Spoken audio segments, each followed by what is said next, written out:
Episode 29, huh? Wow. Why do people watch this? I don't know. Inevitably waiting for our downfall, our grisly demise. Wow. It's going to be glorious. It's better to burn out than to fade away. That's right. All right. Mercy. Okay, here we go. Here we go. Welcome, everybody, to episode number 29 of the Goulet Pencast, where fountain pens are still a thing. I am Brian Goulet. And I am Drew Brown. And we're here from Goulet Pens to deliver this casual and informal, tangential and extraneous, superfluous and extemporaneous fountain pen show where we talk about what's going on at Goulet Pen Company and in our fountain pen lives. In today's show, we're going to talk about flex nibs, oversized and jumbo pens, and how to start your own YouTube pen channel. Because goodness knows we shouldn't be the only ones doing this. We need other people out there making things happen. Let's start it off with some feedback, shall we, Drew? We've got some. We've got some for sure. I'm gonna dig deep into history because it's been weeks ago. But once upon a time, I published a video on Instagram about my philosophy of only keeping 3 pens inked up at one time. And after I did that, I'm like, you know what? Let me just go ahead and do a poll. So I polled everybody. I said, what do you think? You know, Drew thinks that only 3 at a time. What do you think? Only 3 at a time or all the inky pens? And I did a poll. And 24 hours that thing ran, and it ended up 46% said 3 pens at a time, and 54% said all the inky pens. And that's pretty close. That's closer than I thought it would be. I thought it would be more people in the inky pen boat. So I don't know. We have a more disciplined amount of people out there than I thought we would. So I found that interesting. That's what people agree to on a poll. You didn't ask whether that's what people were actually doing, or were they just agreeing with the concept of it? Because if it was just the concept, I might be in that camp too, even though I represent the antithesis of that. But but it was closer than I thought. So I found that interesting. Also, you might find this interesting, Brian. And after our last video where I talked about creating a splinter company, the Goulet Pen Company that did nothing but sell toothbrushes specifically for fountain pen feeds that were just standard toothbrushes that I would take from Target and resell. $1 million idea right there. Hey. Oh, well, hey, you listen. I have support abound. Oh, really? There is a league of passionate supporters who would endorse this idea. And before I take it to Shark Tank, Brian, I would just say that I'm willing to take on capital investors if you're interested. Oh, wow. So you're giving me like first round advantage here? I'm thinking about it. Yeah. I'm thinking about it. Wow. If you can reverse your stance and explain to me in detail, like a 500-word essay about why this is a brilliant idea and why I'm a novel entrepreneur as a result of this brilliant idea. So if I was a shark on the Shark Tank, I would be like, well, what am I investing in here right now? Because right now you're just telling me an idea which I gave you, by the way, just so we can get the historical record accurate here. All right. Well, you're investing in my passion for cleaning fountain pen feeds, which is more powerful than a tidal wave full of bowling balls. Would you accept investment in Waffle House gift cards? Yes. You know it. Are you kidding? You know who you're talking to? Then maybe we can talk. Let's You keep your Bitcoin. Give me a Waffle House gift card. That's where the real future of currency lies. Waffle House gift cards. Yeah. Or actual waffles. All right. Well, moving on to we'll revisit the toothbrush concept. What are we talking about? Why are y'all watching this? I don't know. Okay, go ahead. We'll revisit the toothbrush concept. At some point, though, the Goulet Pen Company will sell a toothbrush that actually links you to a separate website called the Goulet Pen Company, where there's just one item in stock, and it's a toothbrush. It's literally just like a landing page with one item on it. Yes. And it's a toothbrush. A pen cleaning toothbrush. Yes. It's not a toothbrush. It's not a toothbrush at that point. No, it's not for brushing teeth. The FAQ section says one thing. It's like, is this different than a regular toothbrush? And the answer is like, yes, it's for fountain pen feeds. It's for fountain pen feeds. That's the one FAQ. That's a Goulet guarantee. Right. Yeah. You got it. All right. Jen from last episode said, "You're back. Thank God. I missed you guys. Happy New Year. Had to say that before I started watching / listening. While you were out, every time I'm on YouTube, the Pencast episodes are what's on. Sorry, not sorry. Okay, gonna go watch now." Jen, thank you so much. I am just tickled at the fact that she got so excited about just the fact that Pencast, she commented before even watching just because she was happy that it was back. And that just lit me up. There are so many joyous comments that I read every week, and I'm really appreciative of ones like that. So thank you, Jen. We appreciate being able to be that in your life, and we are humbled and grateful that you enjoy it as much as you do. And we appreciate you not judging the specific video you were watching before you watched it, because that is like classic YouTube commenter move, is like commenting on the video when you haven't even seen it yet. Yep. Especially with criticism.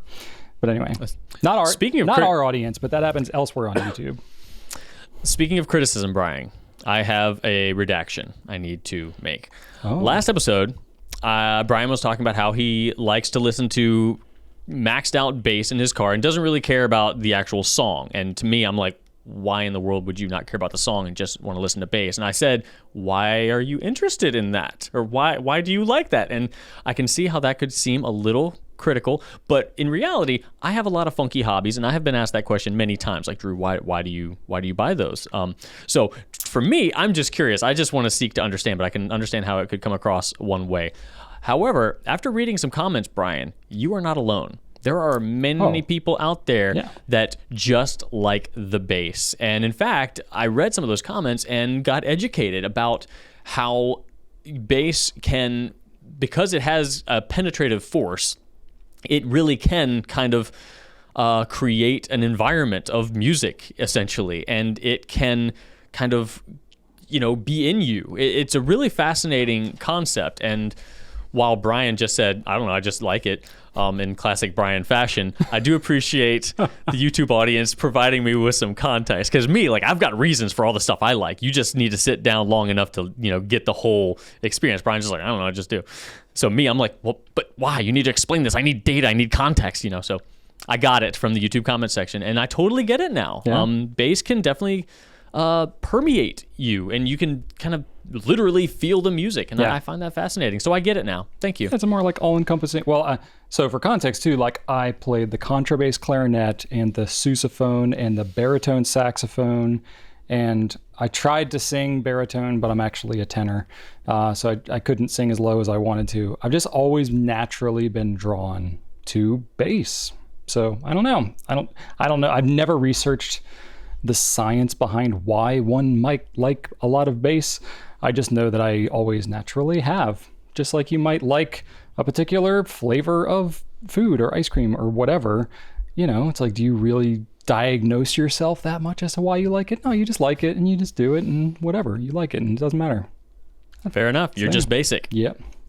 Oh, now that's... Get it? That sounded judgy. Because bass? Because bass? That's good. All that's right? good. I'll take it. Right. I'll take it. I'm basic in a lot of ways. That's very, very, very true. No, basic. Basic with two S's. I got you. Yeah, we're on the same all right. wavelength. Just make, all right. We're on the same wavelength. Sound. Yeah, wavelength. Oh. We got layers. We got layers going on here. Oh, man. All right, we peaked. Game. This is officially as good as it gets for the rest of the Pencast. We peaked. That's another audio. It's all downhill from here. Another audio term. Anyway. Oh.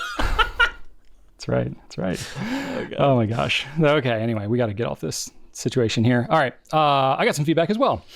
Somebody says, first of all, thanks for the heavy... Oh, no, this is from me. Sorry. This is not a comment from somebody. This is my comment to you all. Thank you for the heavy bass recommendations. I got some recommendations of songs and stuff to check out. Haven't downloaded them yet, but I will for sure. And we got a lot of comments. So we posted a slice earlier, which is so funny because it came from a Pencast that we'd already published. This was on pen cases. And, Drew shortened it, republished it out because it's more helpful to have it that way. Because believe it or not everybody likes to sit down and watch an hour and a half to 2 hour broadcast to just try to pull up any relevant pen information. So we'll try to take the relevant pen information and publish it as its own video. But so we did that. And I got 4 or 5 different comments that were like, Brian, you look depressed. Are you mad at Drew? Just like they read into my face a lot. And I was like, what are they even talking about? And Drew was like, yeah, he's like, I didn't notice anything in the moment. Literally, Drew's just going on about pen cases. And I think what's happening, I don't remember the exact details, but I think what's happening is there was like something on Slack or something that was coming up. There was some issue that was coming up that just diverted my attention away because, guys, believe it or not, I'm the CEO of the Goulet Pen Company, and there are like actual business related things that I have to pay attention to sometimes. And looking at the timeline of when we shot that specific video, I had come off of like a full day leadership planning meeting, and then we had like a visit with somebody. And so I was like 2 days basically out of commission. So probably there was some issue that needed addressing that I just hadn't got to yet. I was exhausted. And while Drew was talking about pen cases, I was like, okay, I can zone out for a minute here and deal with like the fires that are demanding my attention. And so it's literally just me ignoring Drew. And that's like my concentration face. That's all you're seeing. There's really nothing more to read into it.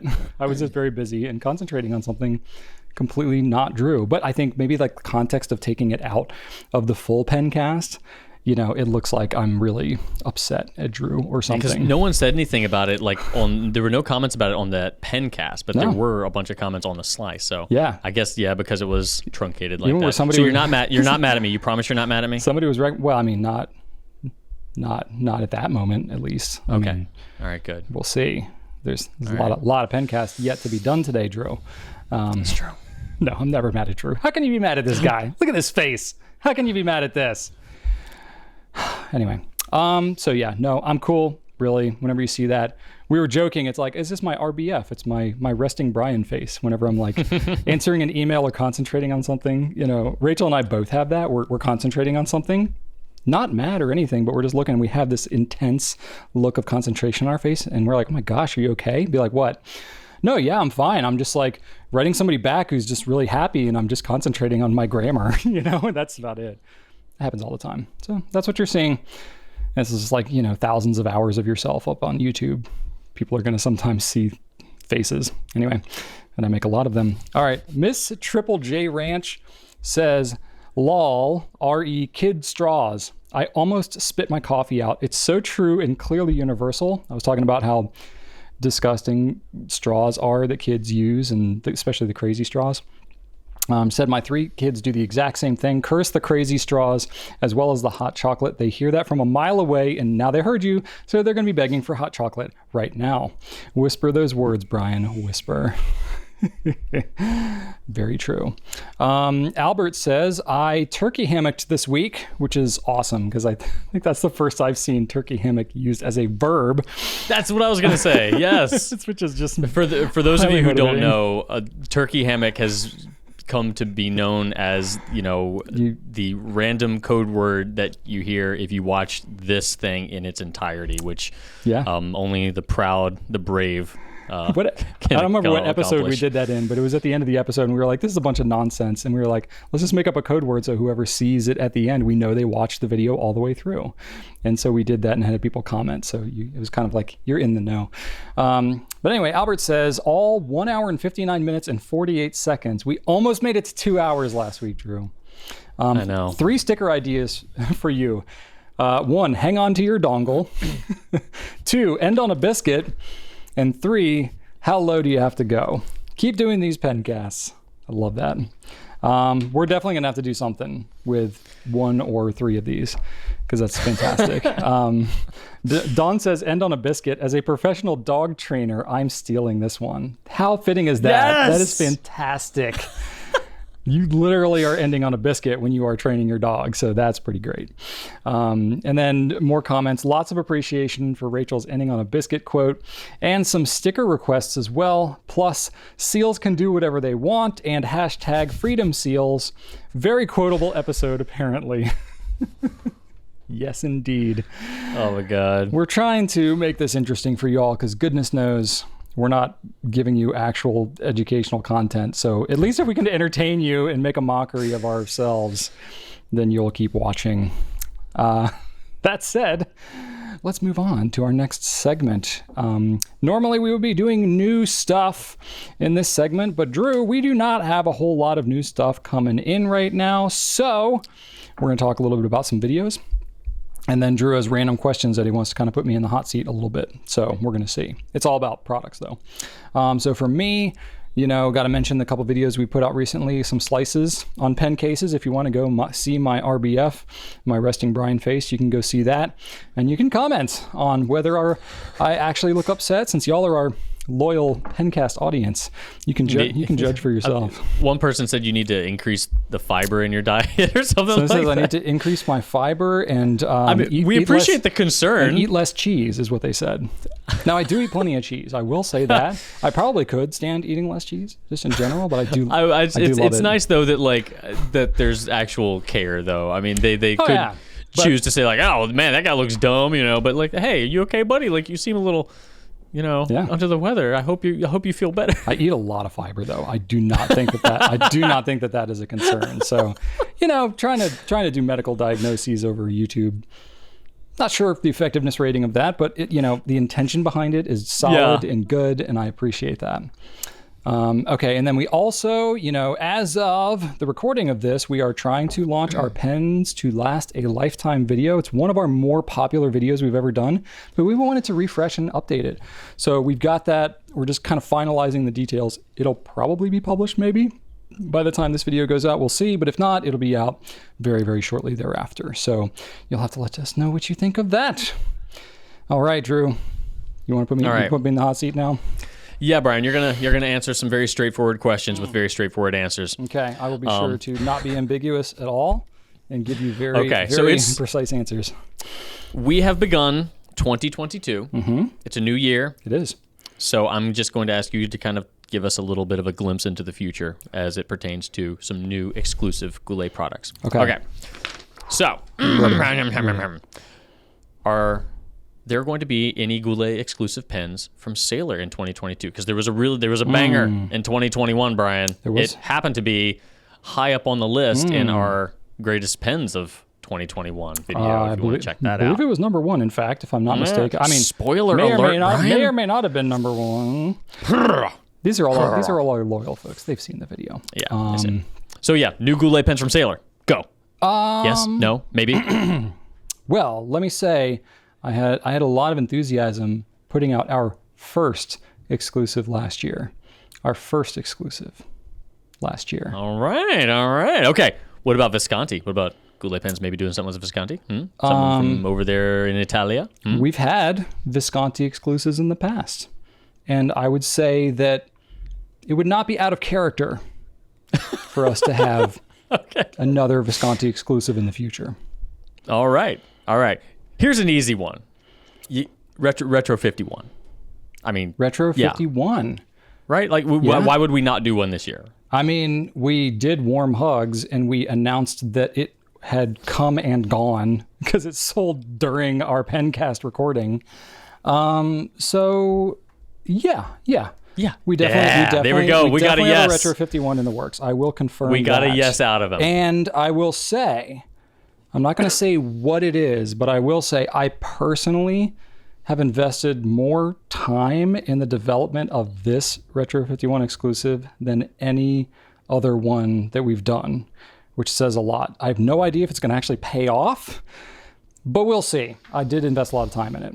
Not that that's the reason you should buy it. You should only buy it if it actually speaks to you, but we'll see. You'll understand when you see the pen why it took as much time as it did. Anyway. You'll know when you know. You'll know when you know. All right. How about finally getting a Goulet exclusive Vanishing Point? Is that ever going to happen? I mean, probably not. Let's be real. We have to buy like 1 million of them. I mean, literally, we've asked before, and they haven't even wanted to give us a ridiculous number of how many we would need to do. So, oh God, so it'd be some ungodly number. I mean, we have in the past barely been able to crack the door on the conversation of a possibility of even discussing the initial prospect of an idea of doing an exclusive Vanishing Point. It's we've never had an exclusive pilot anything, right? No, I don't know that. To my knowledge, I don't think there's ever been a retailer exclusive pilot anything outside of Japan. Certainly not. So why can Sailor do that, but why can Sailor do that, but Pilot can't? or won't? I don't know. There's probably a lot of reasons. There's capacity. There's, just... I don't accept any of them. Well, we're a little biased.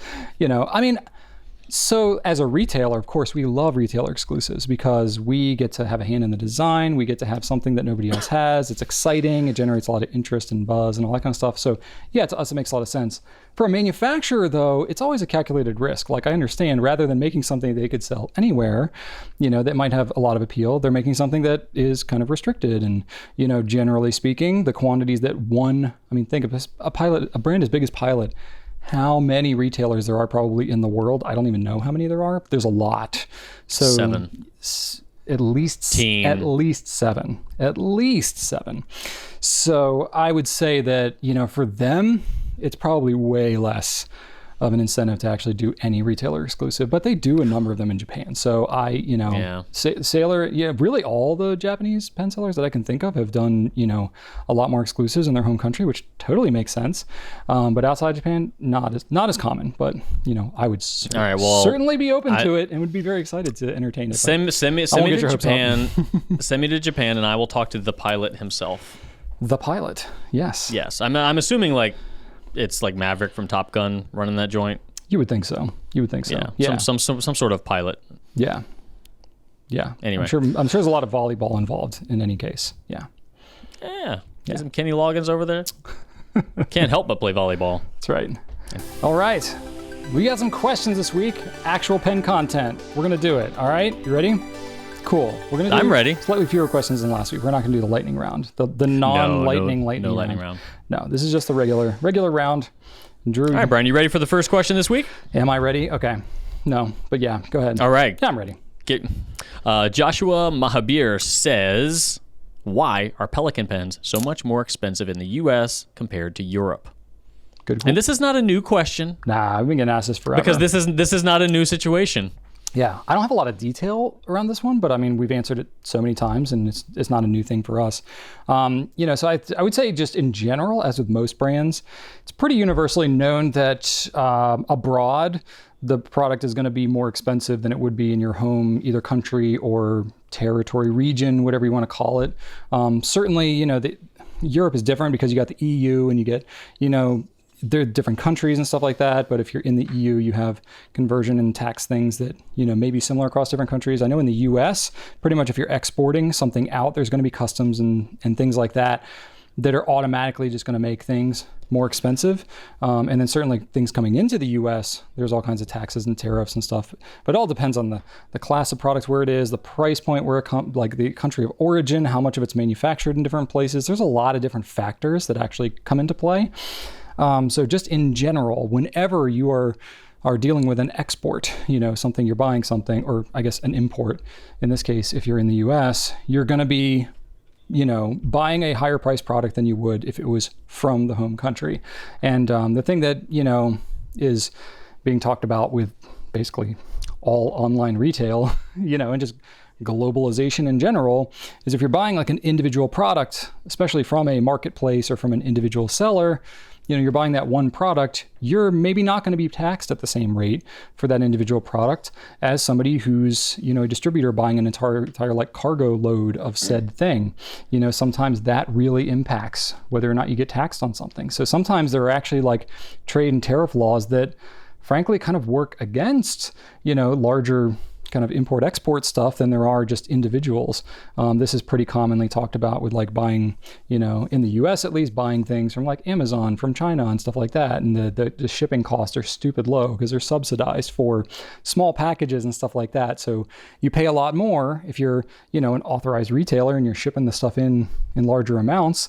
It might actually be, you're kind of more incentivized to buy it individually. So sometimes stuff like that, that's more of a global statement. That's not necessarily specific to Pelikan, but that is some of why you see, especially because pens themselves are pretty small and they can be shipped pretty economically.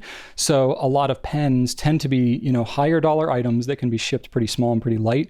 So a lot of them fall into that, e-packet kind of territory, or, might slip under the radar in certain ways, or, sometimes they're Could be overseas sellers that don't list the product at its full sale price so that it slips under the radar on customs and duties. We see that a lot. We get asked to do that a lot from people buying overseas. They're like, well, my country's really expensive. I'm going to buy this Homo sapiens, but can you say that it costs $10? And no, we don't do that. That is lying, and it's also illegal.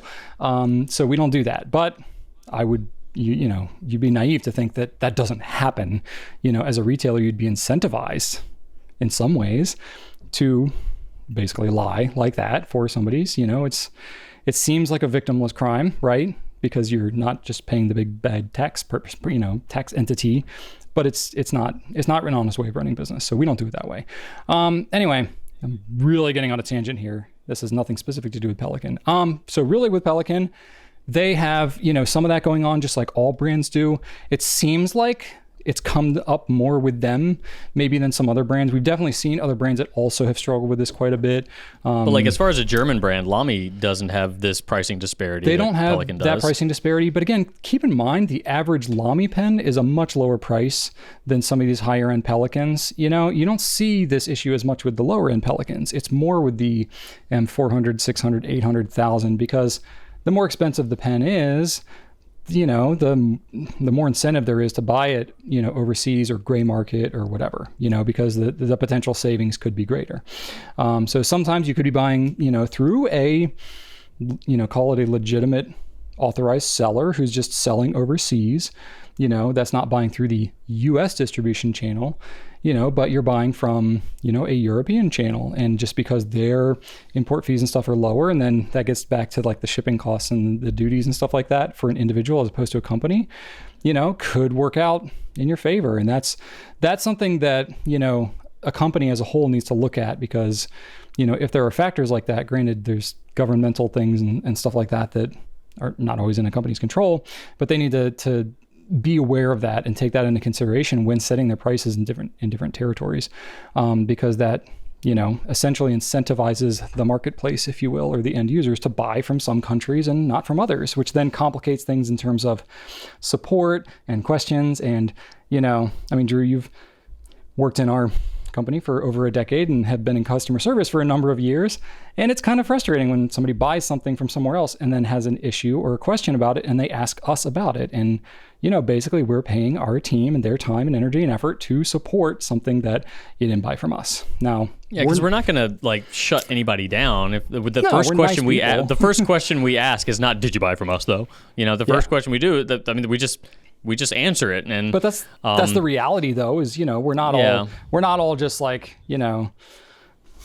Yeah, and it's ultimately in our best interest. Trust fund kids just kind of sitting here able to do whatever we want. We have to pay our own bills. So, at the end of the day, as long as that's not happening at such a scale that we can't meet, our needs, then it's okay. We're nice people. We'll still do that for the goodwill of the community. But, if that happens at a mass scale, things get really out of whack, and then the company ends up having a hard time supporting their retail network because things get out of whack. So that is the thing. There's also gray market stuff where people are acquiring things not through maybe proper channels or not with the graces of the company itself. There could be a number of things there. We won't unpack that whole situation, but I know that does happen on many brands, but definitely with Pelikan too. So that's some of the ones where you see there's like huge price disparities, like half the price of a normal retail pen. You can pretty much assume that's going to be gray market, and you don't know how that thing was acquired. You can pretty much assume it's not going to be supported even by the retailer that you bought it from. And Brian, could you very quickly define gray market for those of us who do not know? Yeah, gray market is basically it just means that you're buying something through a call it a non-authorized channel.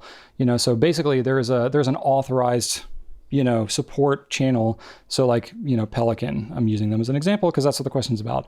So Pelikan has an official contractual binding relationship exclusively with, ChartPack in the United States.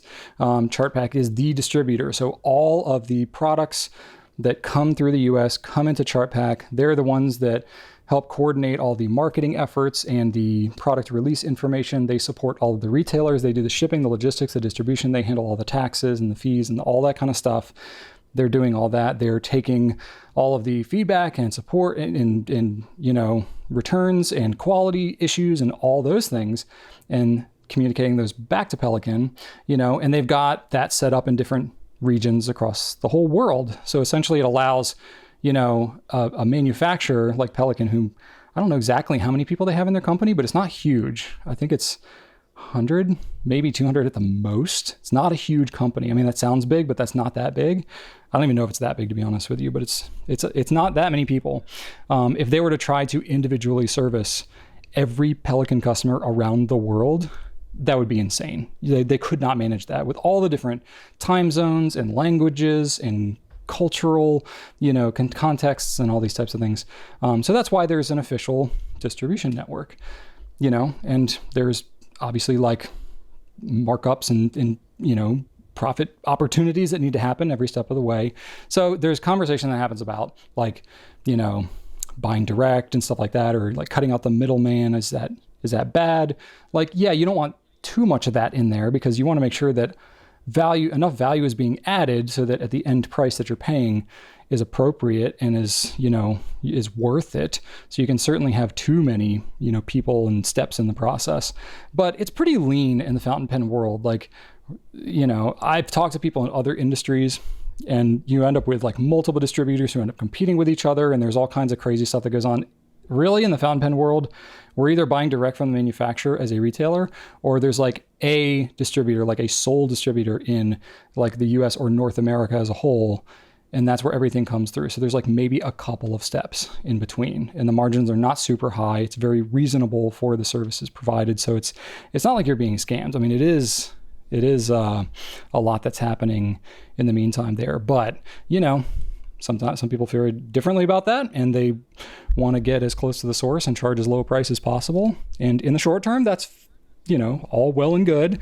But, then when there's an issue that happens and it takes time to address it and all this type of stuff, if you don't have that network of support that's there, then the bottom just completely drops out. And that's where things get unsupported and kind of crazy, and you don't have time for research and development and all that kind of stuff. So that's why some of that stuff is built in there. But anyway, I feel like I'm trying to justify why retailers exist, but that is it's been something that I used to feel was, I don't know, I used to feel like retail price was more of a scam before I got into the retail business, and certainly in some maybe industries it's a little more that way, but I don't know, in the pen world, I see a lot of very passionate people making some pretty fair and meager wages for the amount of work that goes into it.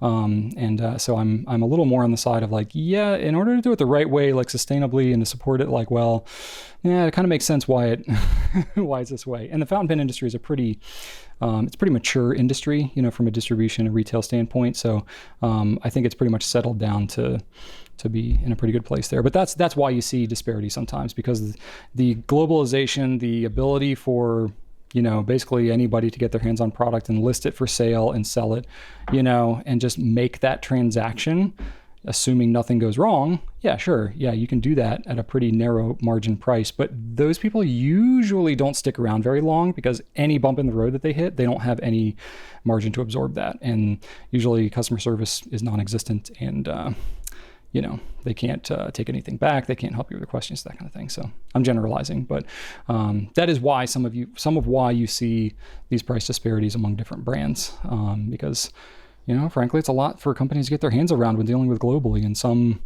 Pelikan's a big brand. It's widely known in many different countries. And so the incentive, the brand recognition is strong. So there's more incentive for gray market retailers to try to sell those pens, because people want them, and if they see a really good price, they'll buy it. But then, the support may not be there. Anyway, there you go. Didn't mean for that to be a deep dive, but we were like scuba diving. We were like free diving with a snorkel. Snorkeling? Maybe. Yeah, free diving. Like, 100 meters, maybe. 100-meter dive. It's pretty deep. It's not going to crush you. Very nice. We don't have Jen in here to flash your time limit cards for you. No, yeah. I miss that a lot in company meetings back when we were all in the office. Brian would be up in front of everybody, doing a company meeting, and his assistant Jen, who is just a delightful human, and very much, fills out Brian's strengths, would have little like cards to like, okay, you got 5 minutes, you got 2 minutes, 1 minute, stop talking. Yeah. And she would have signs for all of that. Shut up card. Moving along. Yep. And sometimes it was helpful. Sometimes Brian's like, no, I got stuff to say. All right. Yeah, mostly it's just I get on a roll and I lose track of time. But, no, that was good though. I mean, that's not context that most people have, and it's complicated. It's not something that can be easily described. To be perfectly fair to you. Yeah, but look, it's fine. Like I'm not trying to be all butthurt about it, but it is it's a reality and something that definitely has been more of an issue in the last 10 years or so with globalization, all that kind of stuff. I think it's something that just like every company is gonna have to grapple with, and we're gonna have to see like what makes sense moving forward in e-commerce and all that kind of stuff as the world moves along. But I'm a big fan of like we should be adding value, like doing stuff like this. Like this is adding value, but this is also, you're watching this video for free, but like Drew and I are, doing it. So it costs money to make this thing happen. So, that's cool. It all goes into the fold. We're doing okay. Yeah.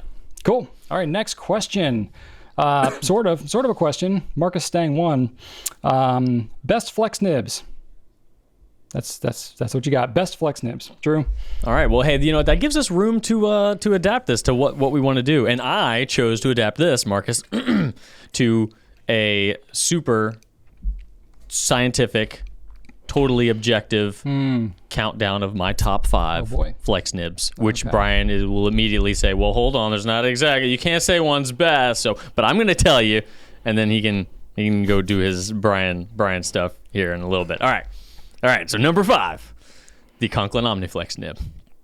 Got to give them credit. They developed this thing with Yovo, so it's the only Yovo steel flexible nib, and you can find it on Conklin pens and Monteverde pens. It's super cool. The nib itself, I think, is great. I think sometimes the feeds that are attached to those can't quite keep up, and really it's not like super flexible. Kind of at all. It's a nice bouncy nib, and honestly, if you don't use it as a flex nib and you just use it as a normal nib, it's really comfortable, has a nice bounce. So I mean, I like it. It just doesn't flex a ton, and if you do flex it a ton, it can get messed up kind of easily. So I would say it's a nice, fun, bouncy nib. Definitely recommend it, but don't push it too hard and don't have super lofty expectations. Yeah. Keep it realistic, and yeah, absolutely. And to be number 4. Sorry, to be fair here, Drew did mention Monteverde and Conklin. I think Conklin, they came out with a pen called the Conklin Omniflex. I think the nib itself is just called Omniflex. So it's like right. Yafa is the company Good point. that developed it, and they put it on both Conklin and Monteverde, but it's just Omniflex. So anyway. Yep. You're right. Doesn't really You're matter, right. Good but, point. No. Thank you. That was helpful. So number 4, the Peniter Quill nib. I think sometimes they call it Hyperflex as well. They call it that. We don't call it that because we that don't call sends it that. the wrong message. It does send the wrong message. That's a good point, Brian. So again, this is my number 1 most beautiful nib. I think that this nib is the most stunningly gorgeous nib, maybe other than that one limited edition Tibaldi nib, Brian, with the eagle on that. But normally, absolutely stunningly beautiful nib, and has a great amount of bounce to it. The interesting thing about the quill nib, though, is that when it does flex, the tines don't really move apart as much as they just kind of move up. So they don't really spread out very much, but they do bounce. And I think it's a very, very nice, very pleasant riding experience. So comfortable, and I love riding with this nib. Do you get not to break your flow? Do you get a lot of line variation with the quill nib? Okay, yeah, because when you put it on here, I was like, I call it more of a soft nib. Yeah, absolutely. Okay. So I put it on here because they call it a Hyperflex nib, and it's a bouncy nib, but it's bouncy kind of like, honestly, a lot of pens on this list, like modern flex nibs, they're probably more called bounce nibs than flex nibs. Realistically, they bounce, they move. Doesn't have much ring to it. Yeah, they move up and down. They provide, it's kind of like if you wanted to have a more smooth ride in your car, getting one of those like luxury sedans, you're kind of just going to glide down the highway, that's what the modern bounce nib can do for you. It can just kind of make it a more comfortable riding experience. So the quill nib looks good and feels good when you ride with it. Next up would have been number 1, but the Pilot 912 FA, and I say it would have been number 1 if the feed could keep up with it. This is one of my favorites because I love this pen. I way enjoy flat top pens more than round top pens, and the 912 I think is one of Pilot's best pens. But doesn't get a whole lot of love for some reason. It's expensive. But the 912 FA nib, FA standing for Falcon, but it's definitely not the same nib that's on the Pilot Falcon. It is a really, really fun nib to write with, and honestly can give you some really good line variation, especially the extra fine and the fine, but you need to be patient with it. It is finicky. Writing angle has a lot to do with it. With Brian and I, our experience, like almost more than any other pen I've used. This one is seems like super finicky in terms of writing angle. That's where Drew is going with this. Yeah, I think it writes a little bit better with a higher angle, higher than what I think most people are used to writing with. I think it's pretty common for folks to write with like a 40 degree, 45 maybe, but this thing writes a little bit better with a 50. But even that's not super consistent. What I will say is you will enjoy this pen if you are okay being adaptable. If you are fine getting a pen and saying like, okay, this pen doesn't really work well here. Let me kind of move my hand around a little bit. Let me maybe try doing the underwriting thing with this pen. If you're fine with that, if you're used to that, then yeah, sure, you would love this pen. But if you're like, no, this is the way I write, this pen needs to fit my writing style, it might not be the right pen for you. Yeah. So just keep that in mind. Okay, where do you feel about that, Drew? Because I get where people are coming from. They're like, I'm going to write how I'm going to write, and the pen should conform to me in order for it to be considered like a good pen or a pen that I like. But if obviously everybody is different. I mean, we've seen probably more than your average person. We've probably seen more people hold pens in more different ways. Some people do some just crazy things, like things I could not have even conceived, and to them it's totally normal. And I'm like, they'll send us a picture of their writing angle, and I'm like, that's your foot. Why are you?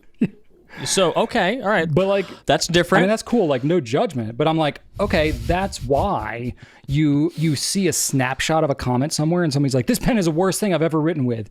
But then when you get to know and you see and you compare it, especially if you go to like pen shows and you can actually see in person, talk to any nibmeister. Like, there's no better way to grind someone's nib than when you're in person, because you see how they write and you're like, oh, okay, I see what you're doing. Let me adjust that for you.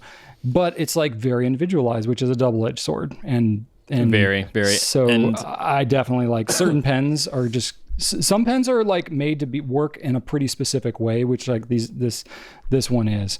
Some pens are made to be much more universal. And I think it's the ones that are much more universal that are kind of more universally talked about as the good writers.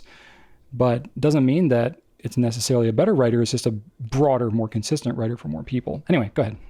Yeah, no, I agree with you. That is the question. Do you think the pen should be, more, one size fits all, or, do you need to adapt to work with the pen? And we've had that conversation about the Lamy 2000, more than a couple times. Yep. We've had the conversation about this. So really, any flex comes up. Yeah.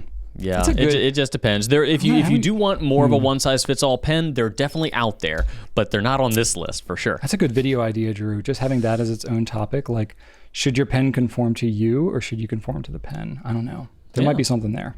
We'll think. Yeah, we can talk about that. Give us your thoughts. What do you think? Like, when you're shopping for a pen, when you get it, are you saying like, okay, I might need to kind of, shift my, situation around a little bit, or do you say like, hey, this isn't going to work for me because I have a grip. It's not going to change. I need to buy a different pen that's a little bit more conducive to my hand. I'll be curious to hear that. Bringing it back down to number 2 on my list, I put down the Noodler's Flex Nib. It's durable, very robust. You can actually flex this thing a lot, but it requires pressure. Like you got to push down, like almost to an uncomfortable amount. Like if you push down as hard as you need to on this nib, on some of the other nibs on this list, you're gonna mess up that nib. Yeah, true. But the Noodler's nibs, like they spring back surprisingly well. It's kind of astounding. It's that deep slit. It's those really long tines. Maybe I don't know if the steel itself is different. It might be a different alloy or something, or just maybe the way it's ground. Like there's a term called spring back or bounce back that basically when a metal is bent, how quickly, I guess, is it going to bend back, and how resilient is it, I guess, towards being bent. Noodler's is up there on all of that. Like it'll take whatever you put down on it, but you gotta go after it. You gotta go after that flex. Yeah, and like don't push that hard on like the the Omniflex nib, or penite or quill nib like that. That's not, you don't need noodler's pressure on those. So it's a little weird. And then, but you get some crazy nibs like the one Brian just described, the stock, flex nib with that really, really long, couple of slits there, or a couple of tines. And then you've got the noodler's triple tail, which is crazy. You've got 2 separate slits, which makes 3 tines. And that thing you can get insane variation on. Like it's probably the triple tail is probably the wettest line you could put down in any currently manufactured fountain pen. It's pretty dang wet. Maybe with the exception of like a 6.0 Pilot Parallel. I don't know. It's a lot of ink. It's a lot of ink. I mean, I guess it's not as wide. Yeah, but it's like it is more ink. And like in terms of like a concentration of like volume of it, like saturation level of ink. Volume wise, yes. Yeah. But then of course you have to deal with the finickiness of the pen. So it's weird putting this on number 2 because the pens themselves do require some finagling here and there. You could get one that works just perfect out of the box, or you need to heat set it, or pull out the feed, put it back in, kind of work with it. So that certainly may not be your cup of tea. It is some people's cup of tea, and often not others. But and also they smell bad. That's a thing. Noodler's pens surprise people with their odor. Word, Drew. It smells what it smells. No. Stink is a subjective word. Smell is just a fact. No, you said smells bad. Bad is not a subjective word. I didn't say that. I said, did I? Did I say they smell, or did I say? You said it smells bad. I did. Okay. Yeah. Well, they do. They do. They do. Okay. I'm trying to weasel my.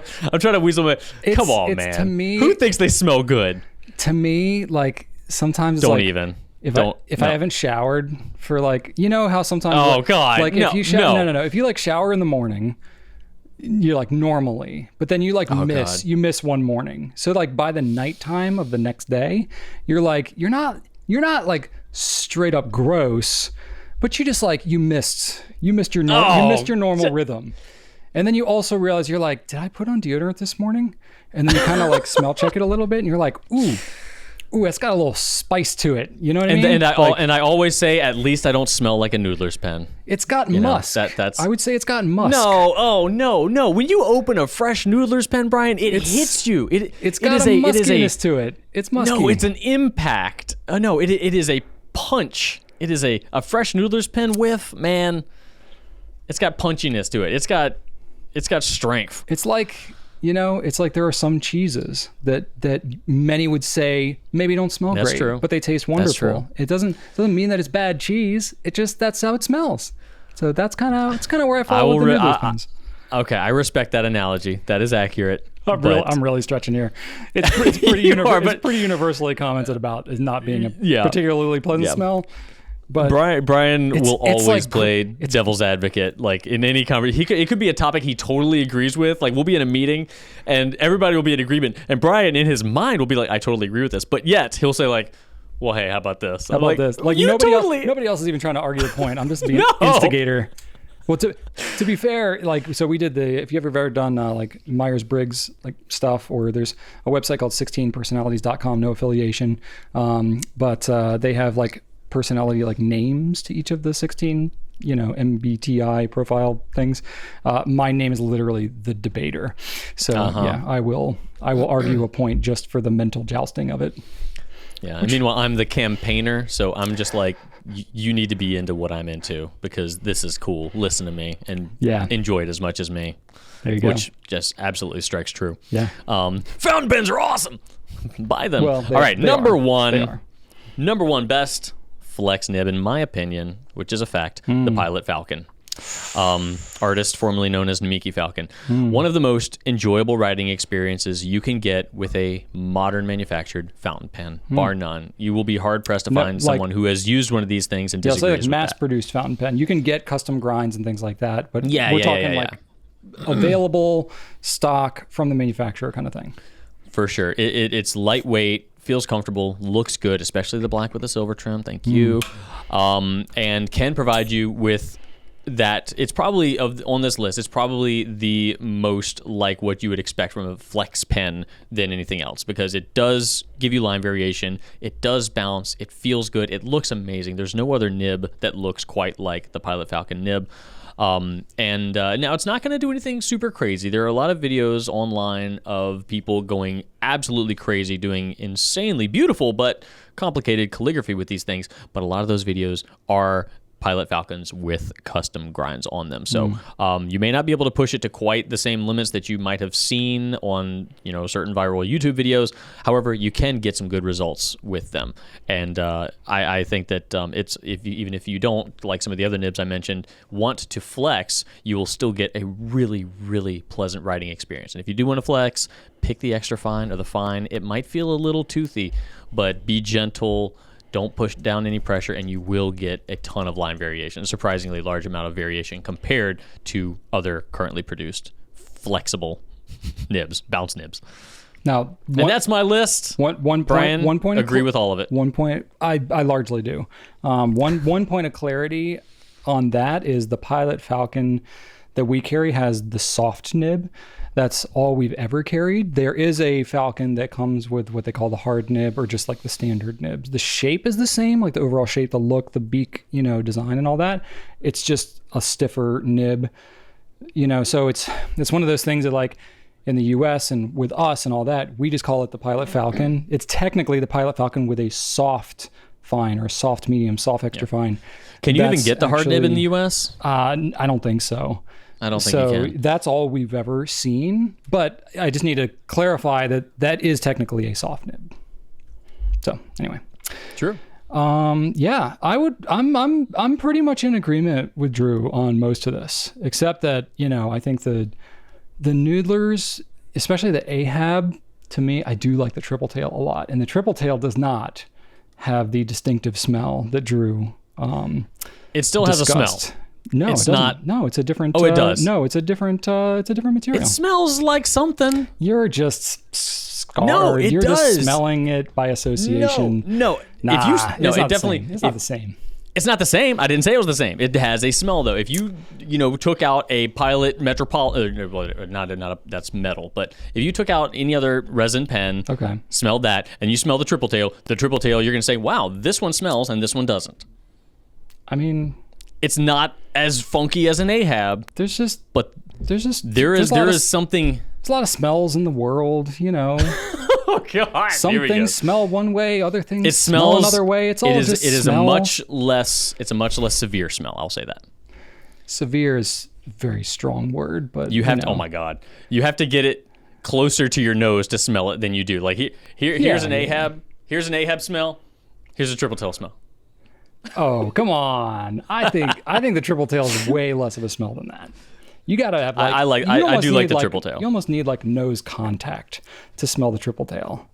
Okay, please let in the comments if you have a triple tail. I can either be wrong or right. How far away from your face do you need a triple tail? Would you call it a sneaky pen? That's all. That's. There you go. We'll let the people decide, Brian. See, now you're going to say all of the terms that you're using here are derogatory smell terms. Would you call it a smelly pen?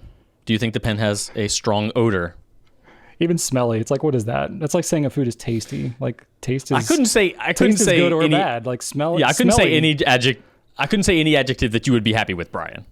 This is my just being a pain in your side here. What does resin even mean, really? What is a pen? I mean, you actually bring up a good point. Stop it! Resin can mean a lot of different. I'm just kidding. Oh my God!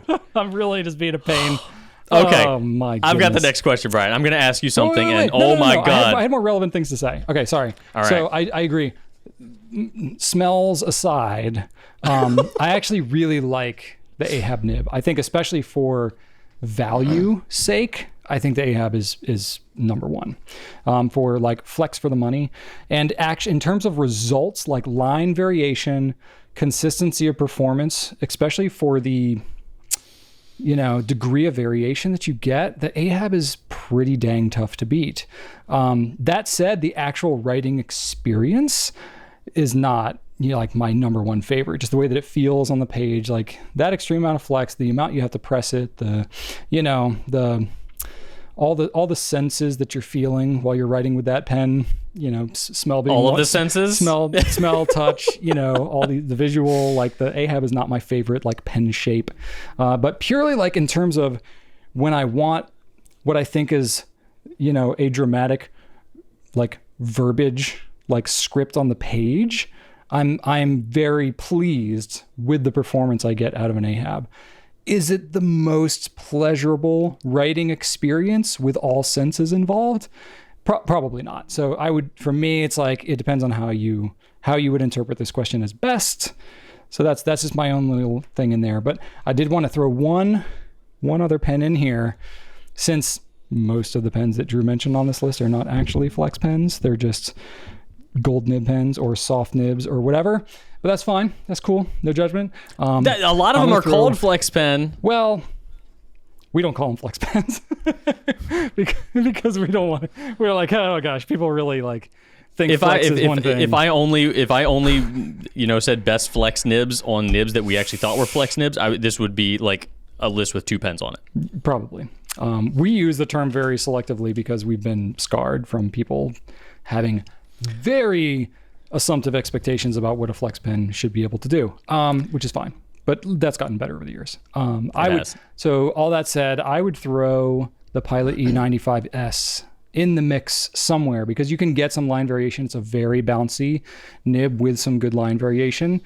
And the nib, got a lot of good nib size options on there. And it's an inlay nib. It's really cool. So E95S, I think, should be thrown into consideration there. Not as like I'm writing with a pen to get flex all the time, but it's more of like I want a sleeper pen with some line variation. I want to just bust it out every now and then.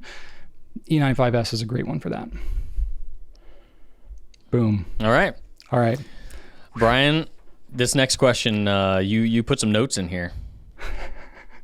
We're dragging on about stuff that we didn't even put a lot of notes on, so I don't know what we're going to do. No, so get ready for this one. I'll try. Our third question this week.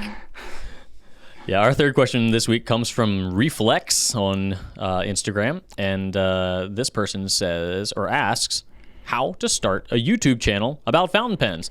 Unfortunately, I've never done that before, but I do know someone who has. I have done this. We'll call him Ryan Schmrule for anonymity's sake. Yeah. A friend has told me about a YouTube channel that he started. I mean, in its most basic and mildly snarky form, you sign up and start posting videos. Like, it's really that simple. I had no more idea than that when I started doing it. So it really is very, very, very simple. Now, I'll give you a slightly more meaningful answer than that, so that this question actually doesn't sound like I'm trying to make fun of you, because I'm not trying to do that. But it's very, very simple to just start a YouTube channel. But I think, the approach that I took when I was looking to start originally a blog and then subsequent videos, YouTube content around it, was, I made a list of 50 different ideas that I had for creating, pieces of content in whatever form made sense. And if you can sit down and make a list of 50 different ideas, like meaningful ideas, then you probably have enough there to create some content around it. It's not for everybody. Like, not everybody should be making videos and having social channels and stuff like that, because it's a lot of work and it takes a lot of creative energy and stuff like that. But if you really enjoy it, you feel inclined to do it, you make a list and you get really excited about it. I think I made 2 or 3 videos, I don't even know if they were full-on videos, 2 or 3 blog posts, I think was originally the context I was doing that. This was in 2009 that I made this list. I think I made maybe 3 out of the original list of 78 that I came up with.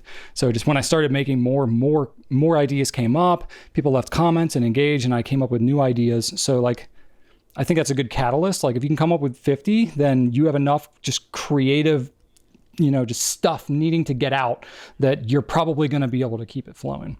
Whereas if it feels like an absolute chore, you're not going to enjoy the process. So that said, specifically with video, there's a few different ways to go about it. It's much more established now than it was when we started making videos back in the day.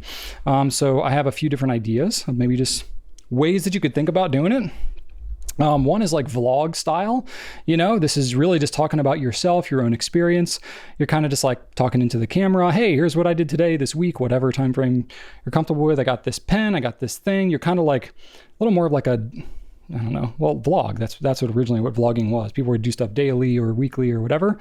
And you're just talking about your own experiences. It can be what other products you're talking about, researching, things you've tried, that kind of stuff. You can keep it fountain pen focused, or you can have a little looser. I would say this is kind of the style of what we have with the Pencast, because it's kind of like we have these Pencasts scheduled. We don't know exactly what we're going to talk about, but we have a format, and we kind of fill it in with whatever content comes up, and then whatever nonsense comes in our head as we're recording. So sometimes 5 minutes prior. Yeah. So totally legit way. Some people love doing the vlog style, and it's just like an online, essentially video diary, and that's totally fine. You can go that way. I'd say another way you could go is like super detailed, like tech reviewer, nerdy, kind of type, where it's like all about the products and reviews and that kind of thing. I think of like a Stephen Brown, type, SBRE Brown, good guy. He's done a lot of fun and kind of goofy stuff too, but like, just a lot of just like straight up reviewing products, deep details, pulling them apart, going into every little bit about them. For anybody that's fans of these products, that's what you get into, and you bond over, just totally geeking out about whatever the thing is. That's a great way to go. There's tons of reviewers of all different types of things on YouTube. I think you can go the art or like usage route. So whether you like writing, drawing, calligraphy, kind of using the pens as tools, not so much reviewing the pens themselves or talking about yourself, but you're creating something with it. I think of somebody like Peter Draws, or maybe like the bullet journalists and stuff that you see out there that are creating artwork, urban sketching, another kind of avenue to go with that. So kind of some interesting stuff around that. And again, you can do any or all of these things. These are just routes that you could go that might seem appealing. I think you could go more like the news or like commentary route.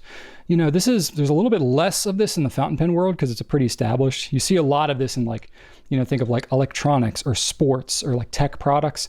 There's a lot of new stuff that's coming out and a lot of just, people that are interested in what's going on. So you can have, essentially, people that are watching what's going on in the world and then commenting about it in whatever, however specific of a fashion you want. You certainly could go that route with fountain pens. I think about like Penboy Roy has gone a little more of the news anchor. He does a lot of reviews, a lot of other things too, but he's definitely gone a little more of commenting about some of what's going on in the community and at different, points in time. A lot of industry deep dives as well. Yeah. A lot of background about like, whenever he does a product review, he talks about like the company's origins and stuff like that, which is pretty unique. Yeah, absolutely. And it's a little less about like, hey, here's my personal opinion. It's more of like investigative, I would say. It's like you're kind of commenting about, observational kind of stuff of what's going on in the industry. There's some of that.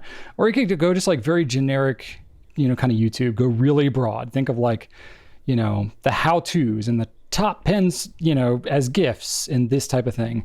Could even go beyond just the fountain pen thing. It could be, top gifts for graduates, and fountain pens could be in there. There's a lot of YouTubers that get into just very broad content. It's not even like specialized. I don't see as much of this necessarily in the fountain pen world. We've certainly done plenty of it. Top pens to last a lifetime, top whatever, ways to improve your handwriting, that type of stuff. So you can keep it as focused or as broad as you want, but that's a little more of like, I'll call it curating content, so it's a little bit of sort of commentary, but not full on investigative.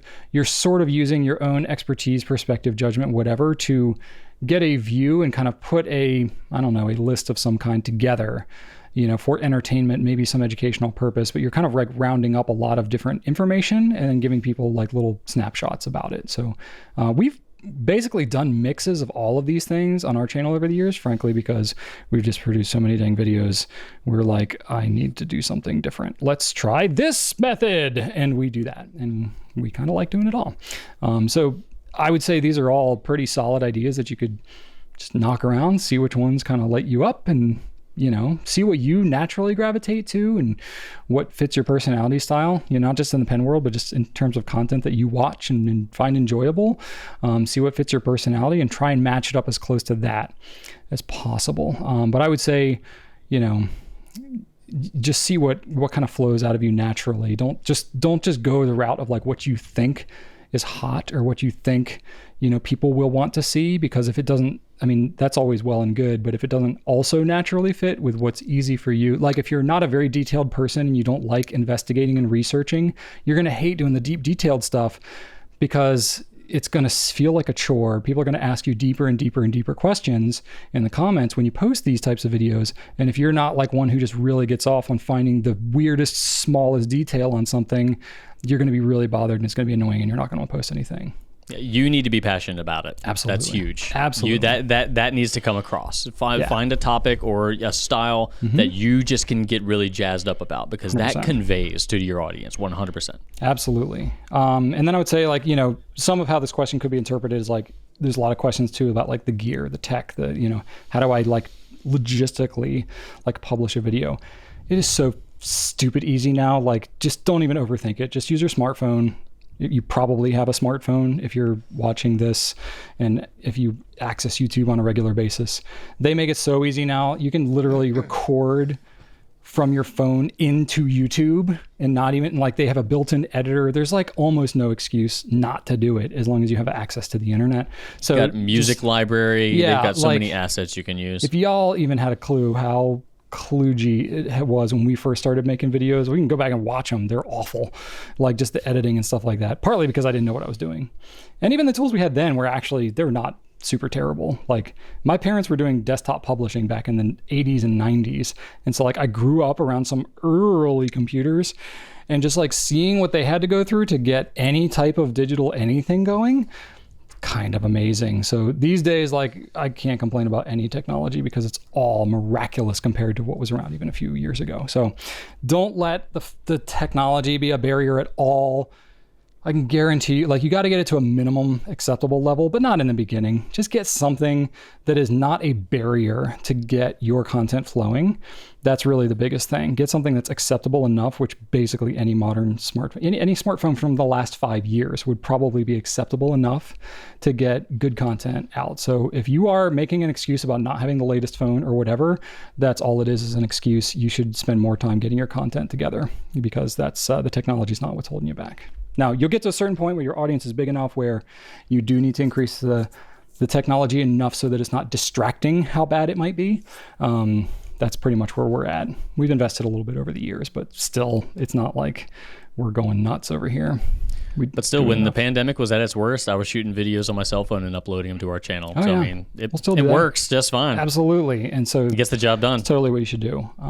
And then, Drew, you also made a note in here that Fig Boot on pens, David Parker has done a whole video specifically on creating content. So we'll link to that in the description there. He's done a good job of posting some stuff in more detail on that. So you got lots of good resources there, but goodness, just do it. There's like the whole fountain pen thing, basically, like, if we're not out here publishing content around it, people are going to forget that they exist.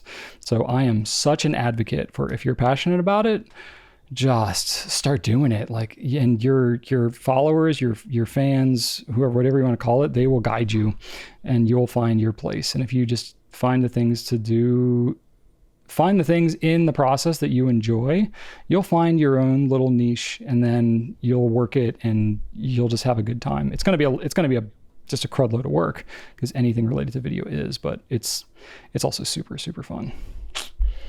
There we go. All right. Good luck. Good luck indeed. All right. Time for me to shut up and let Drew talk. All right, Drew, Gazdag Victor. There we go. Another non-question here. Just a demand.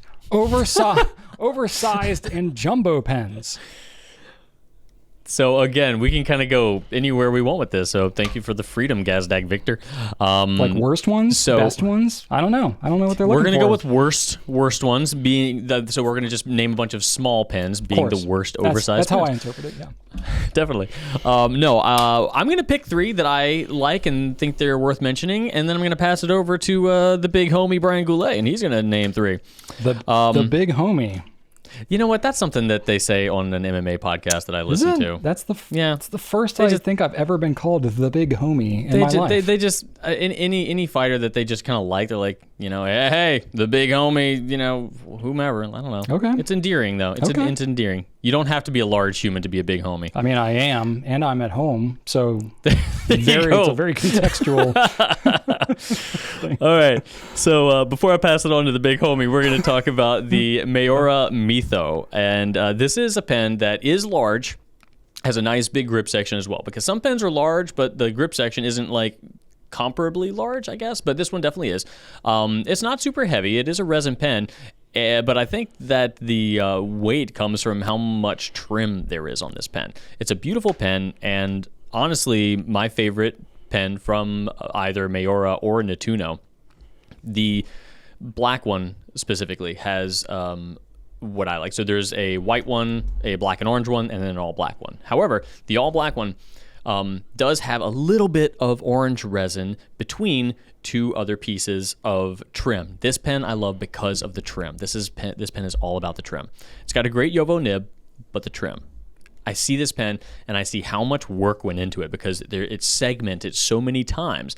I see like, all right, that is a lot of extra work that they had to do to put this thing together with as many trim options as it has. And the primary trim option is the center band of this pen.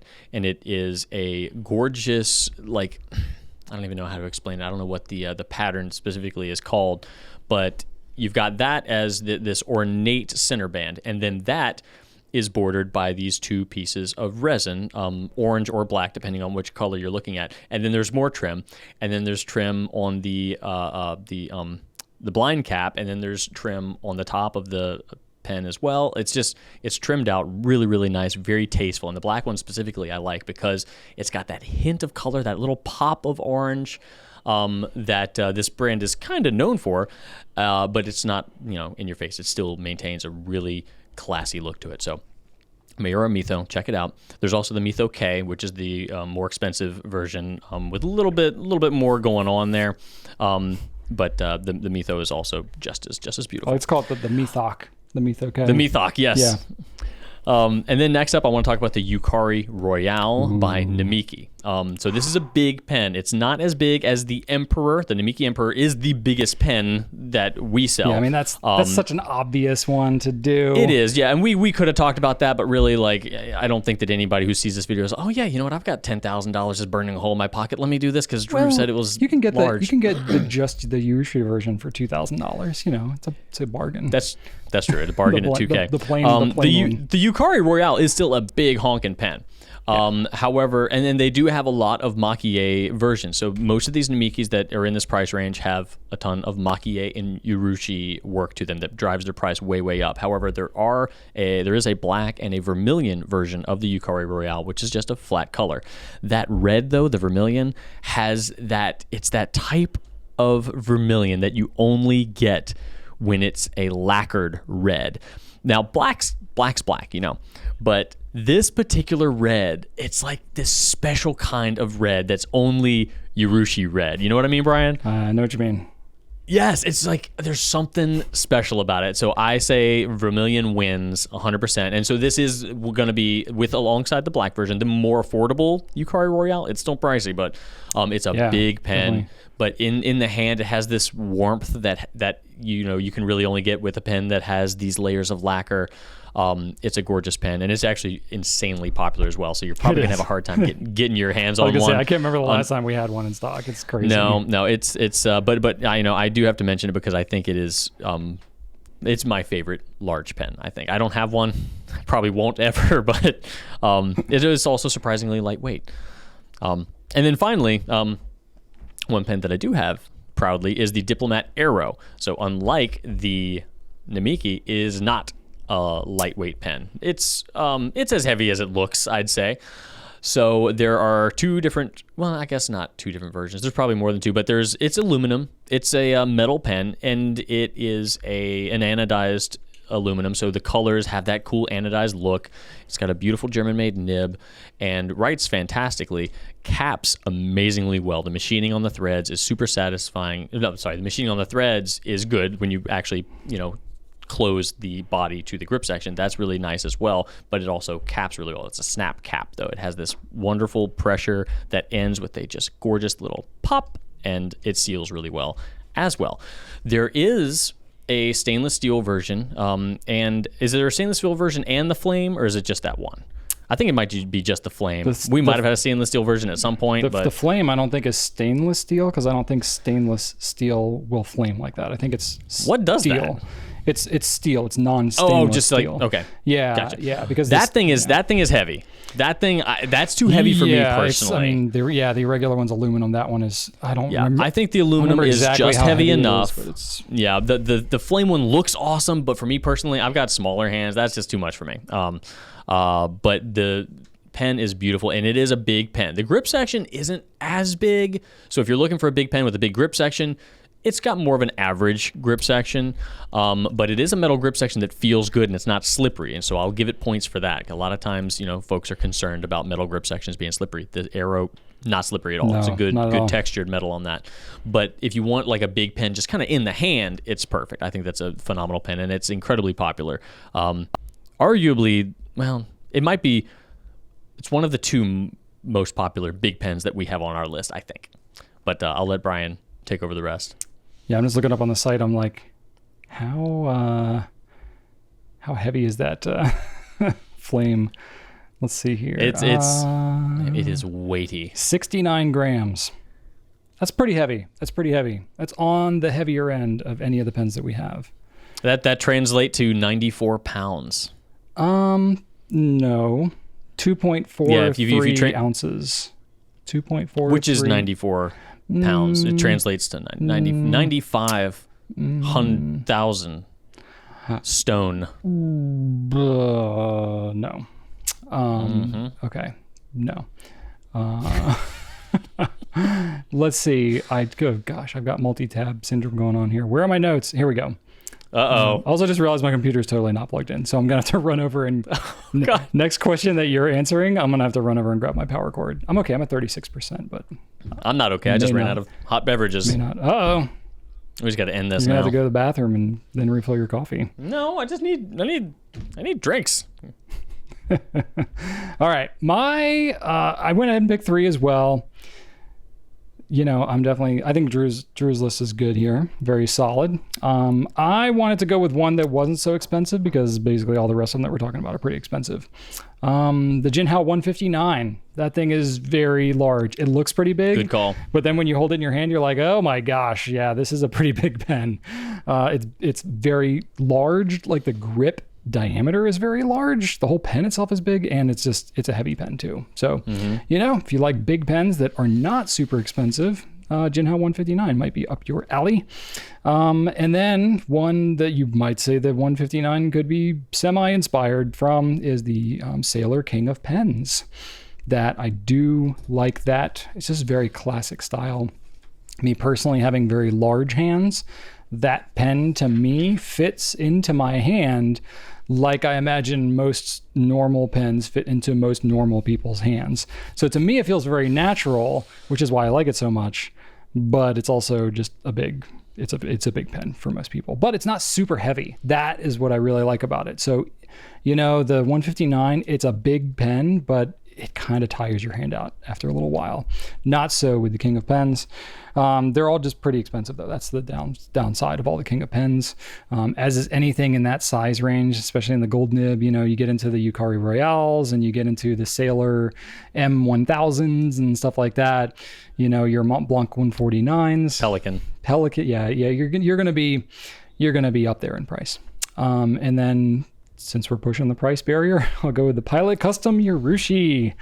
So there's a lot of Urushi pens. There's a lot of pens with custom in the name, but the one that's literally called Pilot Custom Urushi, that's the honker that I'm talking about. It's basically the biggest Pilot pen that you can get. Pilot. Yeah, Pilot. So it sort of crosses over. So Pilot and Namiki, same parent company. Namiki tends to be their higher end stuff, their Urushi stuff, but they do have a couple of pens that are Urushi lacquered in Pilot's line. So that gets a little bit confusing, but this kind of bridges the gap there. So it's definitely in that high end like Namiki range.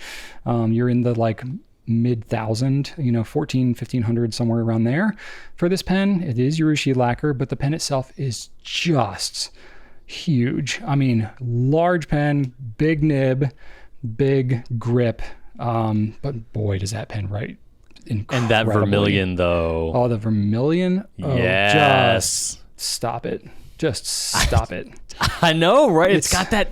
It's a sharp looking pen, and it writes so well. So yeah. Also flat top, points for being a flat top. Flat top too. Yeah, I do not have one of these either. I need to, I don't know, #pen goals, but there you go. That's what I got. Those are my pens. All right, Drew, you got the next one. Alrighty. rounding things out, Brian. This is our second question on the Pencast from the one and only Pilot 823. Wow. The iconic pen itself writing in to ask us a question, which, judging by this Instagram logo, is also the proud owner of a Jack Russell Terrier with a sweater of some kind? Some sort of flotation device, perhaps? I don't know. Either way, we know the Pilot 823 can do it, but just about anything. It's a great pen. Sure. Okay, so the Pilot 823 asks us, do you own a fountain pen that writes so perfectly that it feels like you're not even holding it? I imagine that they mean like it writes effortlessly and there's no like friction involved. Not like the weight disappears in your grip. Yeah, I was going to say, like, that would be confusing if I didn't know that I was holding a pen. I'd be like... Yeah. I guess it's just so perfect that it feels like an extension of your own hand, and it just glides across the paper like you become melted, like you become one with the pen. Like you're not melted, not even consciously thinking of said pen. Melted butter on ice. Yeah, that's weird. I don't know what that means. Yeah, so I like the phrasing of this, but I don't know. For me, because we do this whole thing, I don't know that I'm ever taken like out of the moment of writing with any pen to the point where I'm not thinking about the pen in my hand, because I have such a critical eye for the writing experience that I'm very consciously thinking of everything that's happening with the pen as I'm writing it. Does that make sense? Like, I don't know that that's a normal thing for everybody. Probably not. But like, basically every minute that I spend writing with a pen, I'm trying to catalog it in my brain, because then that's information I could be recalling later when talking to people about my experience when using these pens. So I would have to consciously make an effort to not do that. Does that make sense? Because like I'm not listening to you. Okay. You're not alone. You're not alone on that one. No, I'm pulling out my pens. I'm pulling out the pens that I thought that I was going to talk about, and I don't think I have one of them anymore. It just kind of hit me. Oh. And I'm like really confused right now. So I'm sorry. I did not mean disrespect, Brian. I'm sure that what you said was super cool. You're fine. But I'm thinking out loud, trying to find the words, and I don't have this pen anymore, and I'm not bothered by it, because I feel like I feel like I'm in the pool playing Marco Polo, and I'm just saying Marco, and Drew's like at the snack stand getting a Freezy Pop or something, and I'm just like wandering around, like, and wondering where Drew is. No, it's fine. It's fine. I ignore him all the time too when he's talking. That's fine. Huh? What? Okay. Oh yeah. Okay. Cool. Fair enough.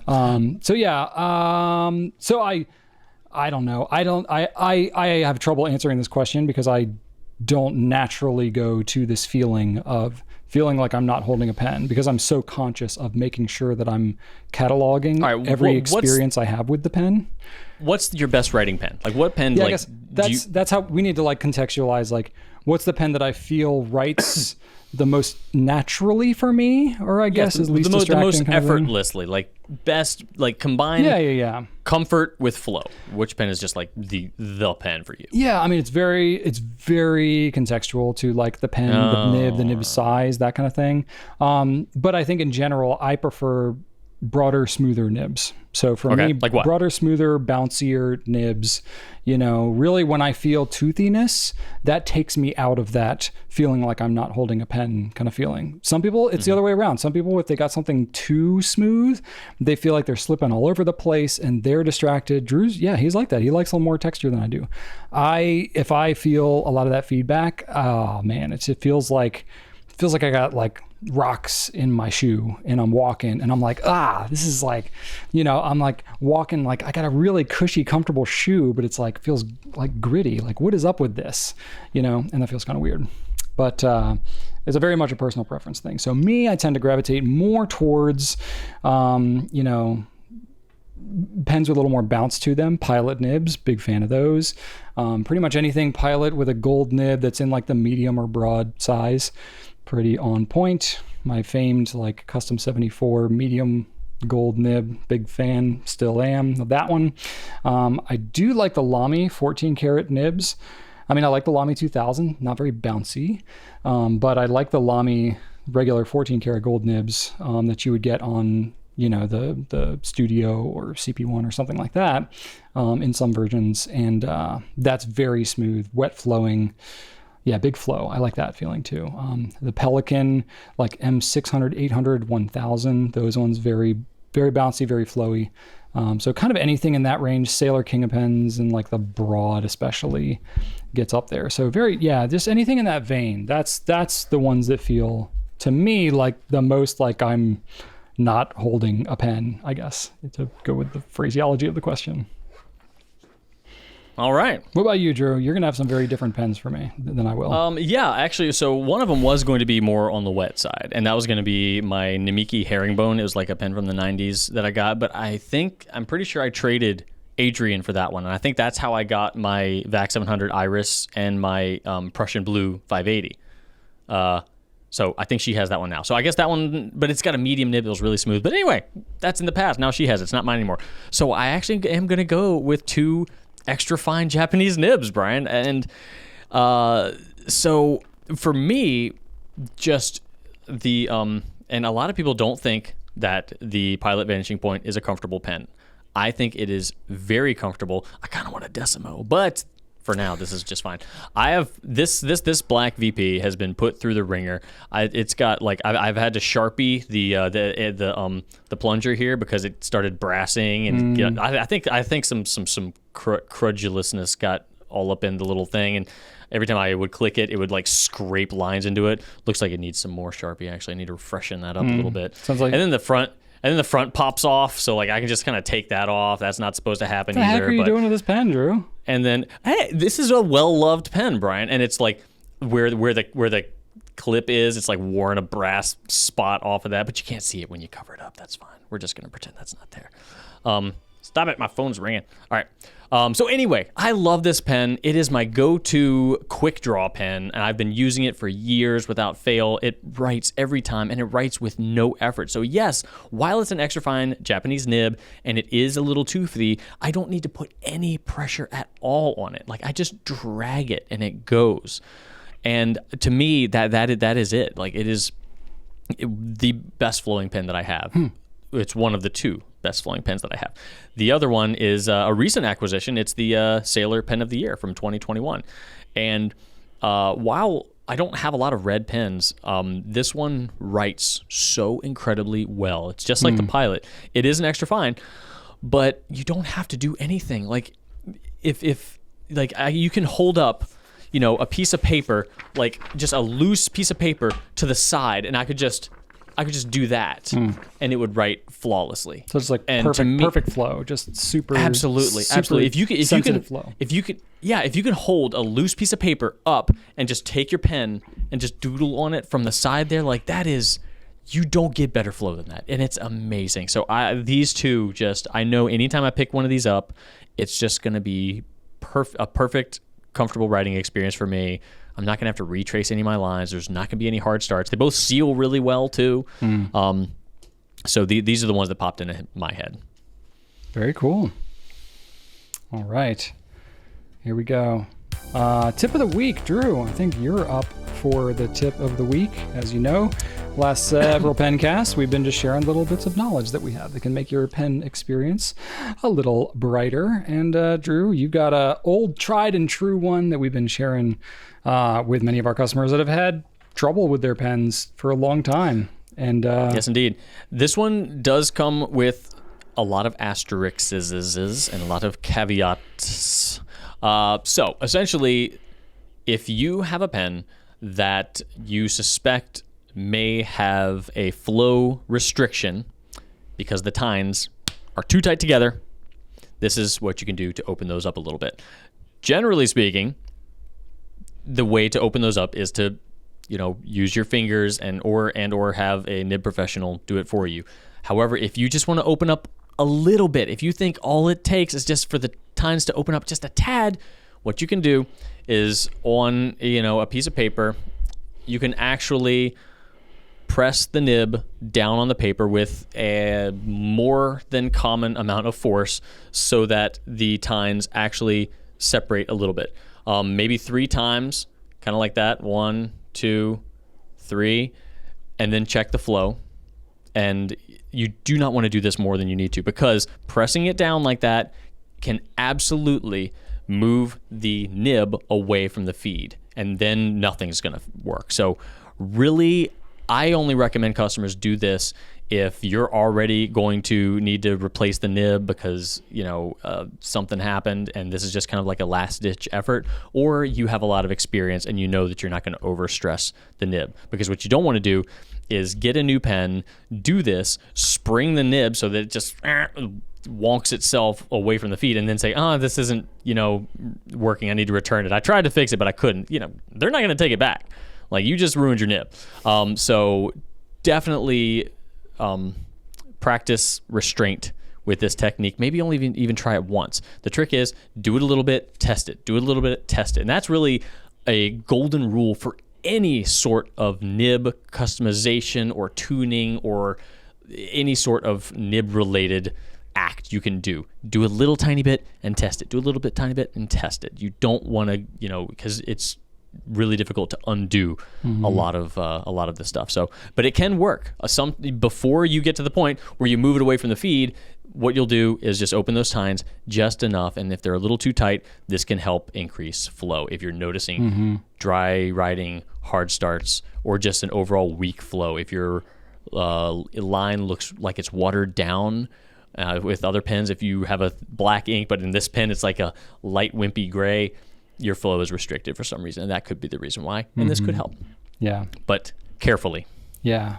I personally generally use this technique when I'm having something that's having like skipping or starting issues, when the flow is like restricted to the point where the pen's not actually like functioning well. It's a much harder like place to find that fine line of when you might be overdoing it. If you have consistent flow, but it seems like it's a bit weak and you're trying to just make it a stronger flow, that gets a little tougher, because then you don't have as much of a like stopping point and it's easier to overdo it. So, everything Drew said, I agree with here. I would just maybe try some other things, like try some more saturated inks, try some cleaning the pens, try some other things first. If it's just like, the ink is not as dark as I think it should be, or the line's not as broad as I would like it to be. That's not necessarily what I would go to with this technique first. It's more of I'm having a problem because it's so restricted that it's not actually flowing through the nib consistently. And then you can fix that with kind of opening this up a little bit. Yeah. But if you've got a pen and you're like, you know what, I'm going to need to buy a new nib for this thing, before you do that, give this a try. Maybe it'll fix it. And then if you ruin it, you're going to buy a new nib anyway. So, it's all right. Yep. There you go. All right, good. And probably, good tip, Drew. I would also just say it's easier to do with steel nibs than gold nibs. I wouldn't really recommend doing it with gold nibs. Don't do it with gold nibs. Gold nibs don't spring back the way steel nibs do, and to shape gold nibs, you need to put more force on them, stress them a little bit more, and it's just that should be a no-fly zone. And we don't just like some pens, we have spare steel nibs, and we can work with you and be a lot. We don't have spare gold nibs of almost anything, and that's like you're much more kind of on your own if you try this and you spring your gold nib. You're gonna have a harder time getting help with that, because it's just the cost is so much more. Steel nibs can be a little more forgiving. But yeah, definitely, if you've got an issue with your pen, reach out to who you bought it from first before you try any of this stuff. Yeah, good idea. Cool. All right. Thank you for the tip, Drew. All right. We finally are ready to talk about the Platinum Curidas. So we had the segment Pen of the Week, and then we slowly but surely failed to deliver on our Pen of the Week. So now we've just turned it into, let's randomly talk about a pen whenever we feel like it. And that's not as catchy, maybe, of a title, but that's kind of what this is. So while Drew kicks it off, I'm going to go get my power cord so that my computer doesn't die in the middle of this. But Drew, what was your experience with the Platinum Curidas? All right. Well, I actually didn't write with it. I have written with it before in the past. I got one right here. I've been playing with it. And overall, I think it's a weird pen. I like it, but it's weird. And I say it's weird because of all of the moving parts. So obviously there are not a lot of retractable fountain pens out there. Before this, there was only the pens that Pilot had produced in their capless line, which includes the Firmo, the Decimo, the Vanishing Point LS. So this was a big deal. And I will say, I am so super impressed that Platinum actually tried to do it. And they did. They succeeded. This is a capless fountain pen, and it works. It is not as simplistic in its parts arrangement as the Pilot Vanishing Point, which in some ways it does not need to be compared to, but in other ways it's gonna get compared to because it's a retractable fountain pen, and that's the industry. That's the only one there. The clip is removable, which I think is really neat because that's one of the more common issues that folks have to criticize about the Pilot Vanishing Point. However, even if you do remove the clip, there's still a funky bump there. So you cannot create an actual smooth surface. So the funky bump. I like the funky bump. I mean, it's a funky bump. Unofficial term there. Yeah, so yeah, the clip comes off, but the funky bump remains. One thing I really do like is how gigantic this plunger is. It reminds me of a retractable Sharpie, Brian. You know the plunger on those monsters? Oh, yeah. It's just huge. It's so satisfying. It's just a ka-chunk. And it writes well. It writes really well. It seals pretty decently. I haven't really stress tested for dry time or anything like that, but I've got no complaints. It has a plastic door. The Vanishing Point has a metal door, but overall the operation is pretty similar. It's pretty clever in that when you push it, the door opens up because a little notch on the bottom of the door, not a notch, a little kind of a post, drags up against this catch at the bottom of the pen and kind of pulls the door open. So the fact that they're demonstrators makes this a fun pen to just have and fiddle with. Mm-hmm. As far as fiddleability, excellent. Top scores on that. My only complaint comes in the disassembly. I don't get it. It's what? It's tough. I don't, Brian. I disassembled this pen earlier today. What's not to get? And I put it back together and it stopped clicking, and I don't know what happened, but I just did it over and over again, and then it started working again. So I don't know what I did, but it wasn't clicking, and now it is clicking. And also, well, you did it wrong, clearly. But then I did it right. But then it became right. So yeah, I didn't change anything. I just clicked it over and over again until it started working. So it's got a platinum converter, like a standard platinum converter in here. But after you take off this front nib section, there that is. So there are a lot of parts to it, and you could really disassemble this thing into a bunch of different pieces. I don't recommend you do that, though, unless you absolutely have to. Or take a picture before you do, just so you know you're putting it back together appropriately. There's a whole lot going on. We did do a video on reassembling it. If you, Drew probably didn't reference this video, but had he done it, he might have had an easier time. I watched it when it was new, but I forgot. Well, it definitely ain't new anymore. It's like a year. No. It's almost 2 years old because it was right as COVID was hitting that this thing was coming out. All right, let's see if I can. So I just took it apart. I'm going to do it again.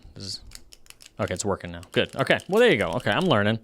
But so if you do it more than once every 2 years, you might be just fine.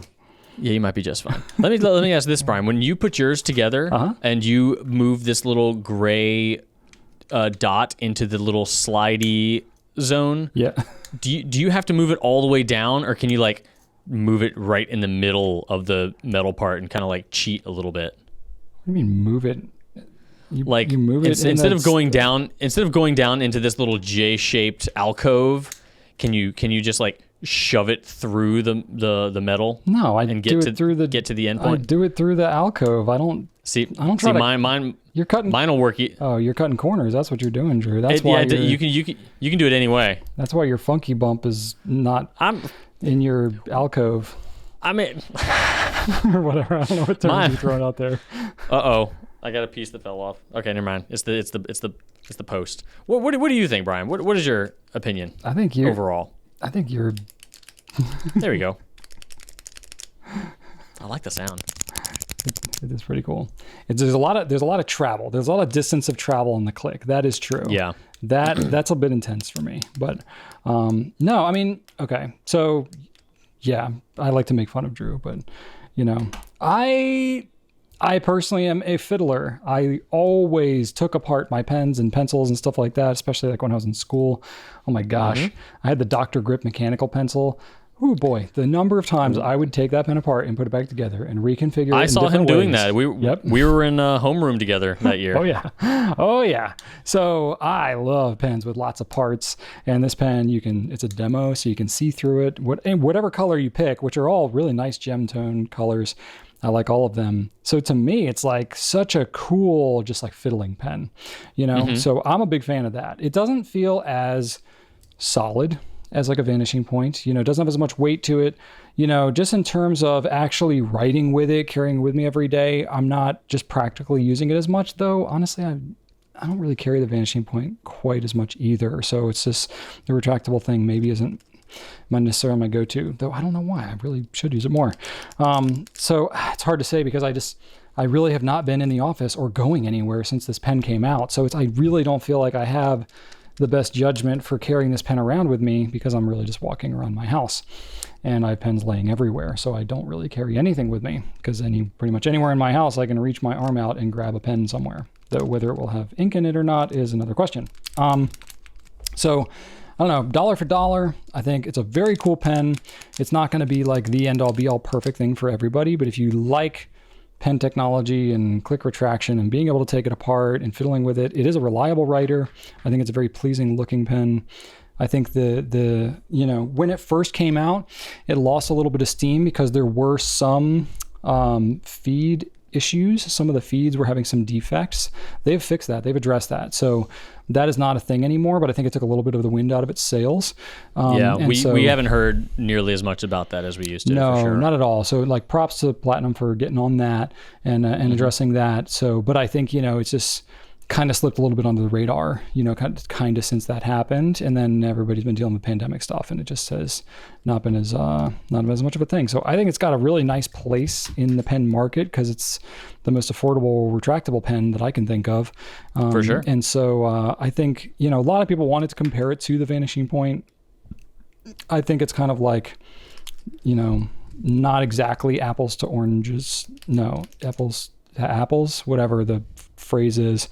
You're not comparing the exact same thing. You know, you're comparing steel nib versus gold, you know, plastic versus metal. It's the click retraction is largely the similar thing that you have, but even right. that I mean, the thing about it is different. like it's going to be compared because the click retractable zone of fountain pen production there's like five of them. Is like right. It's absent. It's got pilots sitting there all alone, and then Curidas walks in the room like, "Hey, everybody!" Oh, especially click retractable steel nib pens.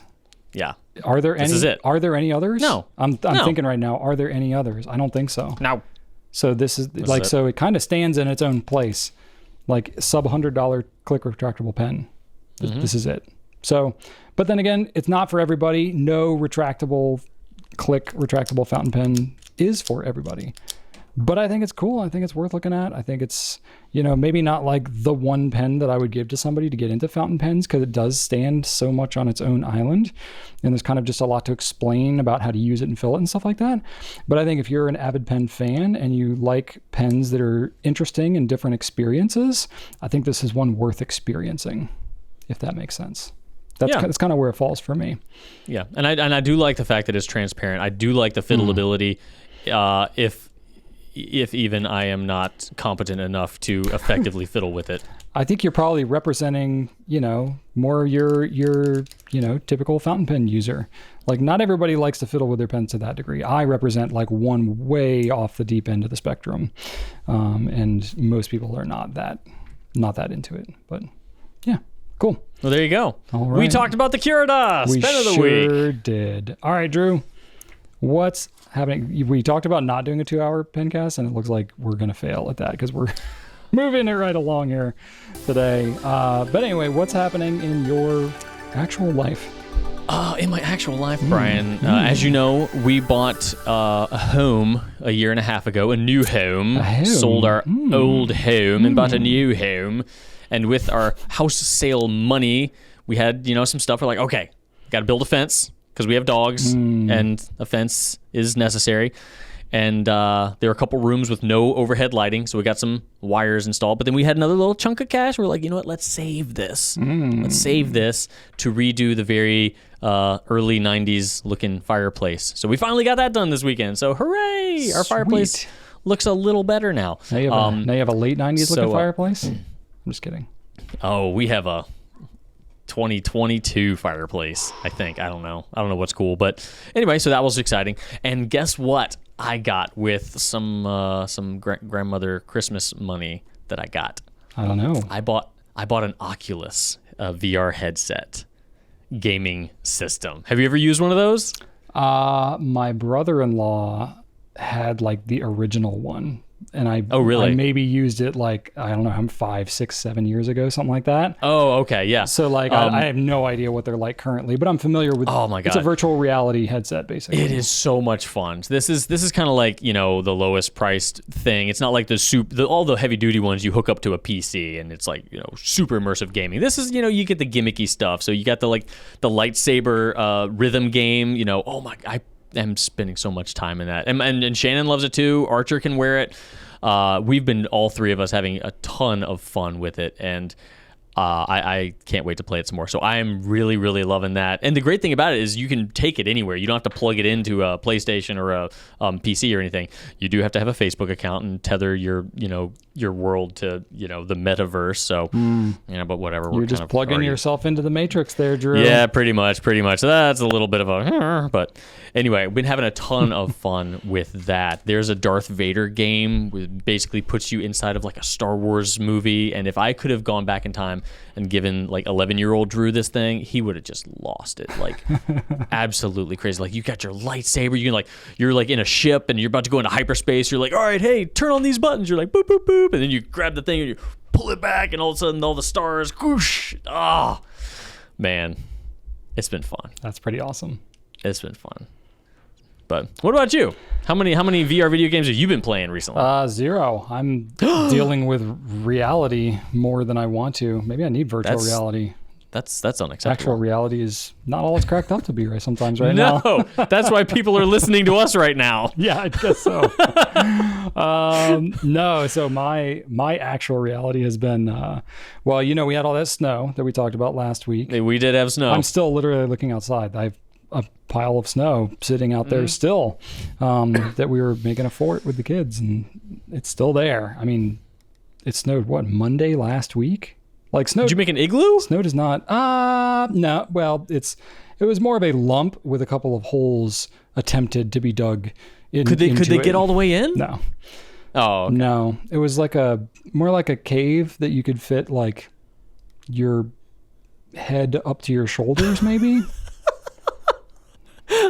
That's like my dog. Whenever my dog will do this thing where she'll go under the bed, but she'll really just like stick her head under there. But she's so stupid, she thinks she's under the bed. Yeah, that's when you're playing like you're not under the bed. You're playing hide and seek with like your 2-year-old, and they like put their head under a pillow, and their whole body is like very out in the open, and they think, "Look, I'm in a cave." Because they can't. Because they can't see you. Nice they cave. think you can't see them. Yeah. I mean, my kids are. They didn't. Right. They know they're not in the cave. Yeah, they know. They were like, yeah, this is really heavy snow and it's a lot of work. So we don't care enough to continue with this adventure, which is fine. Anyway, the point is there's still snow on the ground. So oh my gosh, we've had a lot of rain. We've had a lot of snow. This whole property is just a gigantic mud pit. And I am just realizing how poor the drainage is on certain parts of our property here. So talking about going into an alternate reality, you know, I'm an advocate of learning how to do things on YouTube, clearly, because we're attempting to teach people things on YouTube somewhat with what we do. And I've been learning about like stormwater runoff and French drainage systems and all this type of stuff. And yeah, super exciting. Like I'm watching this and I'm interested and I'm kind of doing it. I'm also like, it's really freaking cold and it's a lot of work. And do I actually am I even like the best one to do this?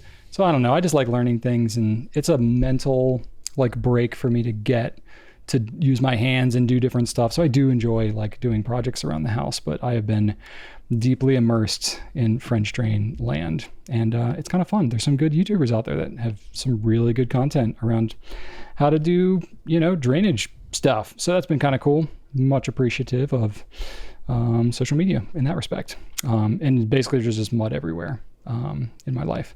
Lots of just personal family stuff. I, again, didn't mention a lot of details, but that continues. So there's a lot of that, helping out other family members and stuff like that. So just like, I'm just lots and lots and lots of my time is spent working very physically hard. So I'm a little tired, but that,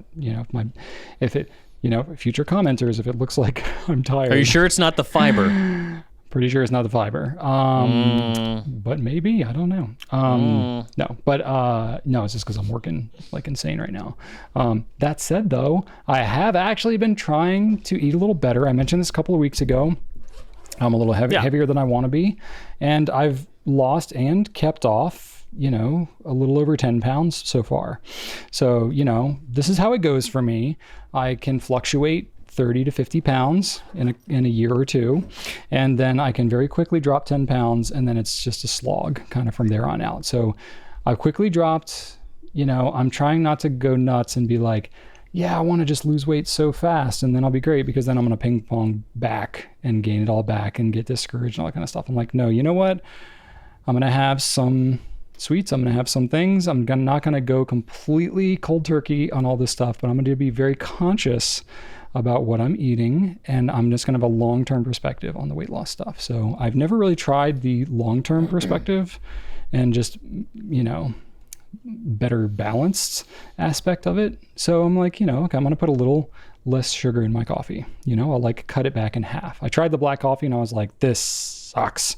So I put some back. Don't punish yourself. Yeah, I'm not going to have like a heaping spoonful or whatever, but I'm going to have like a flat spoonful or whatever. So I'm just going to do a little bit less, and just being conscious of that when I'm eating unhealthy food. I'm just going to eat it a little slower, a little more intentionally, that kind of thing, and just try to have a little bit less. So doing that, and it seems to be working so far. I have not lost my will to live or eat, and I have seen some results so far. So it's kind of encouraging. That's fantastic. Good for you. Yeah, and I'm very stressed, and I'm a stress eater. So if I can do that over the holidays with all the COVID stuff that's been kicking up and snowstorms and all the crazy stuff going on in my life, and I can still like maintain some positivity around there you go. No, that's fantastic. A better eating structure. I'm like, okay, maybe I'm finding a balance here. So anyway, you'll see if you look over my videos over the years, you will see very different degrees of volume of Brian in the frame because my weight fluctuates a lot and has been in my whole life. But anyway, I'm just trying some different things, but I'm not doing like any particular like fad diet or anything. I'm really just trying to eat less sugar, slightly less carbs, because that's what I want to eat all the time. But here we go. All right, that's pretty much it on the personal front. And, we will just give a couple quick company updates. So we mentioned this in our personal message newsletter that we sent out this week.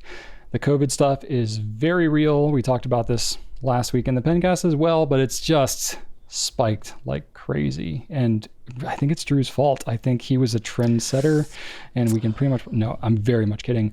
No, it's really just Typhoid like, Mary. Our team has worked really hard. We've tried to do everything to like not spread it around in the building, and we've done a great job of that, but literally it's just like everywhere around us, and people are getting it just from being in the world. So we have lots of people that are either getting exposed to it, have other symptoms and getting tested, but there's no testing. So they're out for days and still feeling sick and miserable, but aren't sure if it's that, so there's all the uncertainty that everybody's feeling around it. Largely everybody's doing okay. Morale is not completely in the toilet, but it's definitely like we're all kind of battle weary, and we feel really bad because we want to get stuff done and ship orders out for y'all. But it's reached a point where it's like, okay, no, like this is just really too much. So we're going to keep doing the best that we can, but it's pretty real, and we're being pretty disrupted, and we're not trying to make it an excuse, but it's like our team really is trying hard, and we're all just like, we're riding the struggle bus right now. So it's affecting things. Our shipping times are going to be a little bit longer. Our, product launches may be disrupted a little bit. We haven't had a lot of new products yet, so I don't know if that's going to be a thing. Returns, we have a lot of returns that come from the holidays just because we have a lot of new people and new customers and stuff. And, people buy things as gifts and all that. So returns is usually higher in the January, February timeframe anyway. it's harder to do those. So some of that might drag on a little bit, but it's fine. We have great customers and, great team, but it's harder. It's harder right now. So we're going to be doing that. We are going to be closed Monday next week, Martin Luther King Day. So we are going to be off that day. So that'll disrupt things a little bit more. We've had a lot of holidays too, and just people spending time with their families and trying to take care of mental health and that type of stuff. So, it's a marathon, and we're in like mile 8,700 of it so far.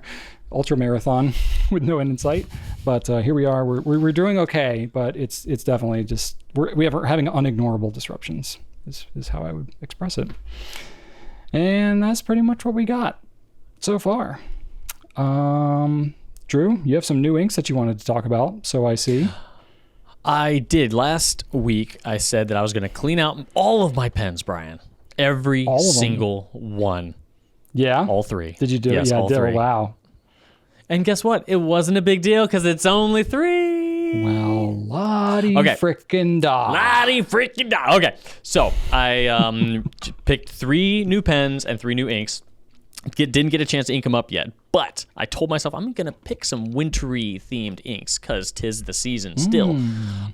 It may not actually be Noel anymore, but I'm going to use Diamine Noel, which is a beautiful sheeny ink from the 2019 Diamine Ink Event calendar.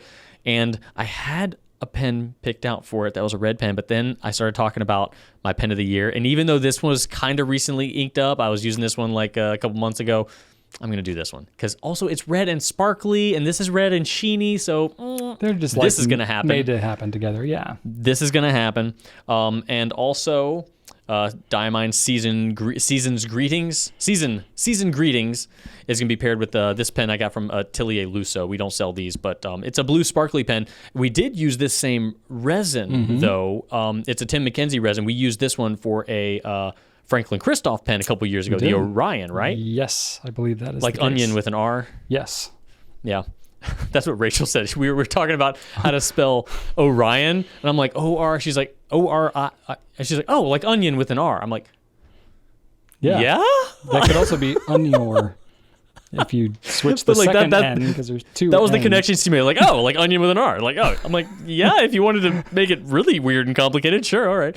But anyway, blue sparkly, blue sheeny, gonna do those. And then finally, Diamine Winter Miracle. I wanted to use this one because we recently had that gorgeous sticker that we had made by Inky Converters on Instagram, and I love the color of this when I have seen it, but I've never actually used it. And this is probably the most popular color from that 2019 Ink Event calendar. It's right up there, if not number 1, probably number 2. And I was like, I don't have a purple pen, so what am I going to do? I'm going to use my TWSBI VAC 700 Iris. Ooh. Gonna put that on it because it's got that, like, it's not purple, but it there's some purpleness happening. Yeah. And also it's got a little bit of goldish greeny there, like the ink. I think this is a perfect pair. And like I said a couple episodes ago, I don't need to pair all of my inks and all my pens, but I do like doing it because it gives me rails, so I'm not like just overcome with all of the options. I do appreciate having a limited amount of choice. It just makes it easier for me because otherwise I will just be paralyzed with indecisiveness. So I'm excited to do that. Good stuff. And I need to do it like now because I don't have any pens inked up, and I feel vulnerable. Like I don't know. It's not comfortable at all when I have no pens inked up. I'm like, what? I'm not familiar with this feeling because I still do have this one preppy though. This preppy that we used like months ago. It's still going strong. You'll be fine. You'll be fine with that. It's never gonna die. Yeah, that's it for me. Yeah, just as I was playing with the Curidas, the teal one, I was like, oh, I never cleaned this out from when I shot the video last April or whatever it was. Like, that's going to be fun. Brian. It's been a rough couple of years here, Drew. You would have been... my pen maintenance... This is not... this is not new behavior. I was much more on top of it until all this stuff happened, and that has just been one of the things that I've not even attempted to really stay on top of it. It's pretty bad. I'm not gonna lie, but hey, that's what it is. So for me personally, I've not been like trying to ink up a lot of new pens because I'm not cleaning anything out. But if you want some extras to clean, Drew, let me know and I can hook you. No, I can hook you up. This is why I do this system, is so I don't have to clean because I hate it. Yeah, but like I gotta dig myself out from the hole first. You know what I mean? Like I got a ways to go to get to where having a 3-pen system could even be viable. I still agree with the concept. I think it's a great concept, but I am not able to follow through on it personally. Anyway, what I have been doing, I've been picking up my TWSBI 580 ALR Navy, which we talked about a little while ago, and it still has ink in it. And still going okay. It was a little dry. So I did my own tip that I recommended of doing the whole saturate it with water and the whole thing, and I did that and it gave it another breath of life. So still chugging along with it because I haven't used geez, how long does it take you to like use an entire TWSBI 580 filling? It's a lot of ink. Yeah. So no, that was actually I actually emptied my my Prussian blue today to make way for these. So I was about 3/4 of the way through, but I still had to. Yeah, check if you know you're going to be changing colors a lot, you don't do a full filling on a TWSBI. You just fill. I used it for a while. Yeah, but you just fill it a little bit, and by the time you use it up, you'll be ready to change the color. Anyway, so that's what I've just been picking up and kind of using. I've got a zillion other pens that I need to clean out, but I don't even know when that's going to happen. It's just not something I'm judging myself about right now. Hashtag. Don't worry, I will. I'll clean it when I die. I guess I won't really care. I'll be dead. Whatever. My kids will deal with it. I'll clean it when I die. Like you sleep when you're dead. I'll clean my pens when I'm dead. Whatever. We shouldn't make a sticker out of that one. That's weird. I'm just picturing like a zombie, half decayed Brian, like. Hey. Okay. Trying to clean your. Okay. Zombie pen. There we go. There might be something there. Might be some sticker fodder. He's got unfinished business. That's right. Oh my gosh, the unclean. The medium's like, I'm sorry, he cannot leave this plane because he has unfinished business. What does he have to do? Oh, he has to clean all of his pens. Like, we have to move. He'll never leave. There are too many pens to be cleaned. Just burn the house down. There's no stopping him. Gosh, what in the world? All right. What are we doing? I don't know what we're doing. It's been 2 hours. I think we might have broken last week. But, we did. Well, thank you, everybody. We're going to wrap this thing up. Thank you for watching. Please leave us feedback about how we're doing and all the other nonsensical feedback that you have about. No, your feedback is legitimate about the nonsensical things that we're saying. That's what I meant to say. Ask us questions so that we can answer them on future shows. Be sure to check out gouletpens.com for all your fountain pen ink and paper needs. And we have stickers. And stickers. We do have stickers from Spring, not Teespring. Spring. So like, subscribe, comment on YouTube, etc. You can email us at pencast@gouletpens.com if you want to email us. And I have a random fun fact, since we're talking about snow and ice. It's been said that nearly 3% of the ice in Antarctic glaciers is penguin urine. 3% penguin urine. Think about that. I want to know, is that more or less? It doesn't thaw. It just stays there. Is that more or less than the urine content in your average water park? Oh, I don't want to think about that. I don't want to think about that at all. It's like 75%. That's a good question, though. I don't know. I don't know if there's any studies. The reason I said it's been said is because I didn't verify this fact in any way whatsoever. So it could completely be wrong. So you could say it's been said that that's similar to water parks. Doesn't mean it's right. Studies have shown. Yeah. No, see, we don't have any studies that actually showed that. We just know that it's been said because we said it. So it's been said. That's a truthful statement. It's been said. Oh my gosh. Here we go. It's been said that this show is over and y'all should go do something more productive with your lives. Maybe go clean some pens. Maybe that's what I should do. I'm not going to do that, but maybe you should. Maybe you should. Maybe I should, but I won't.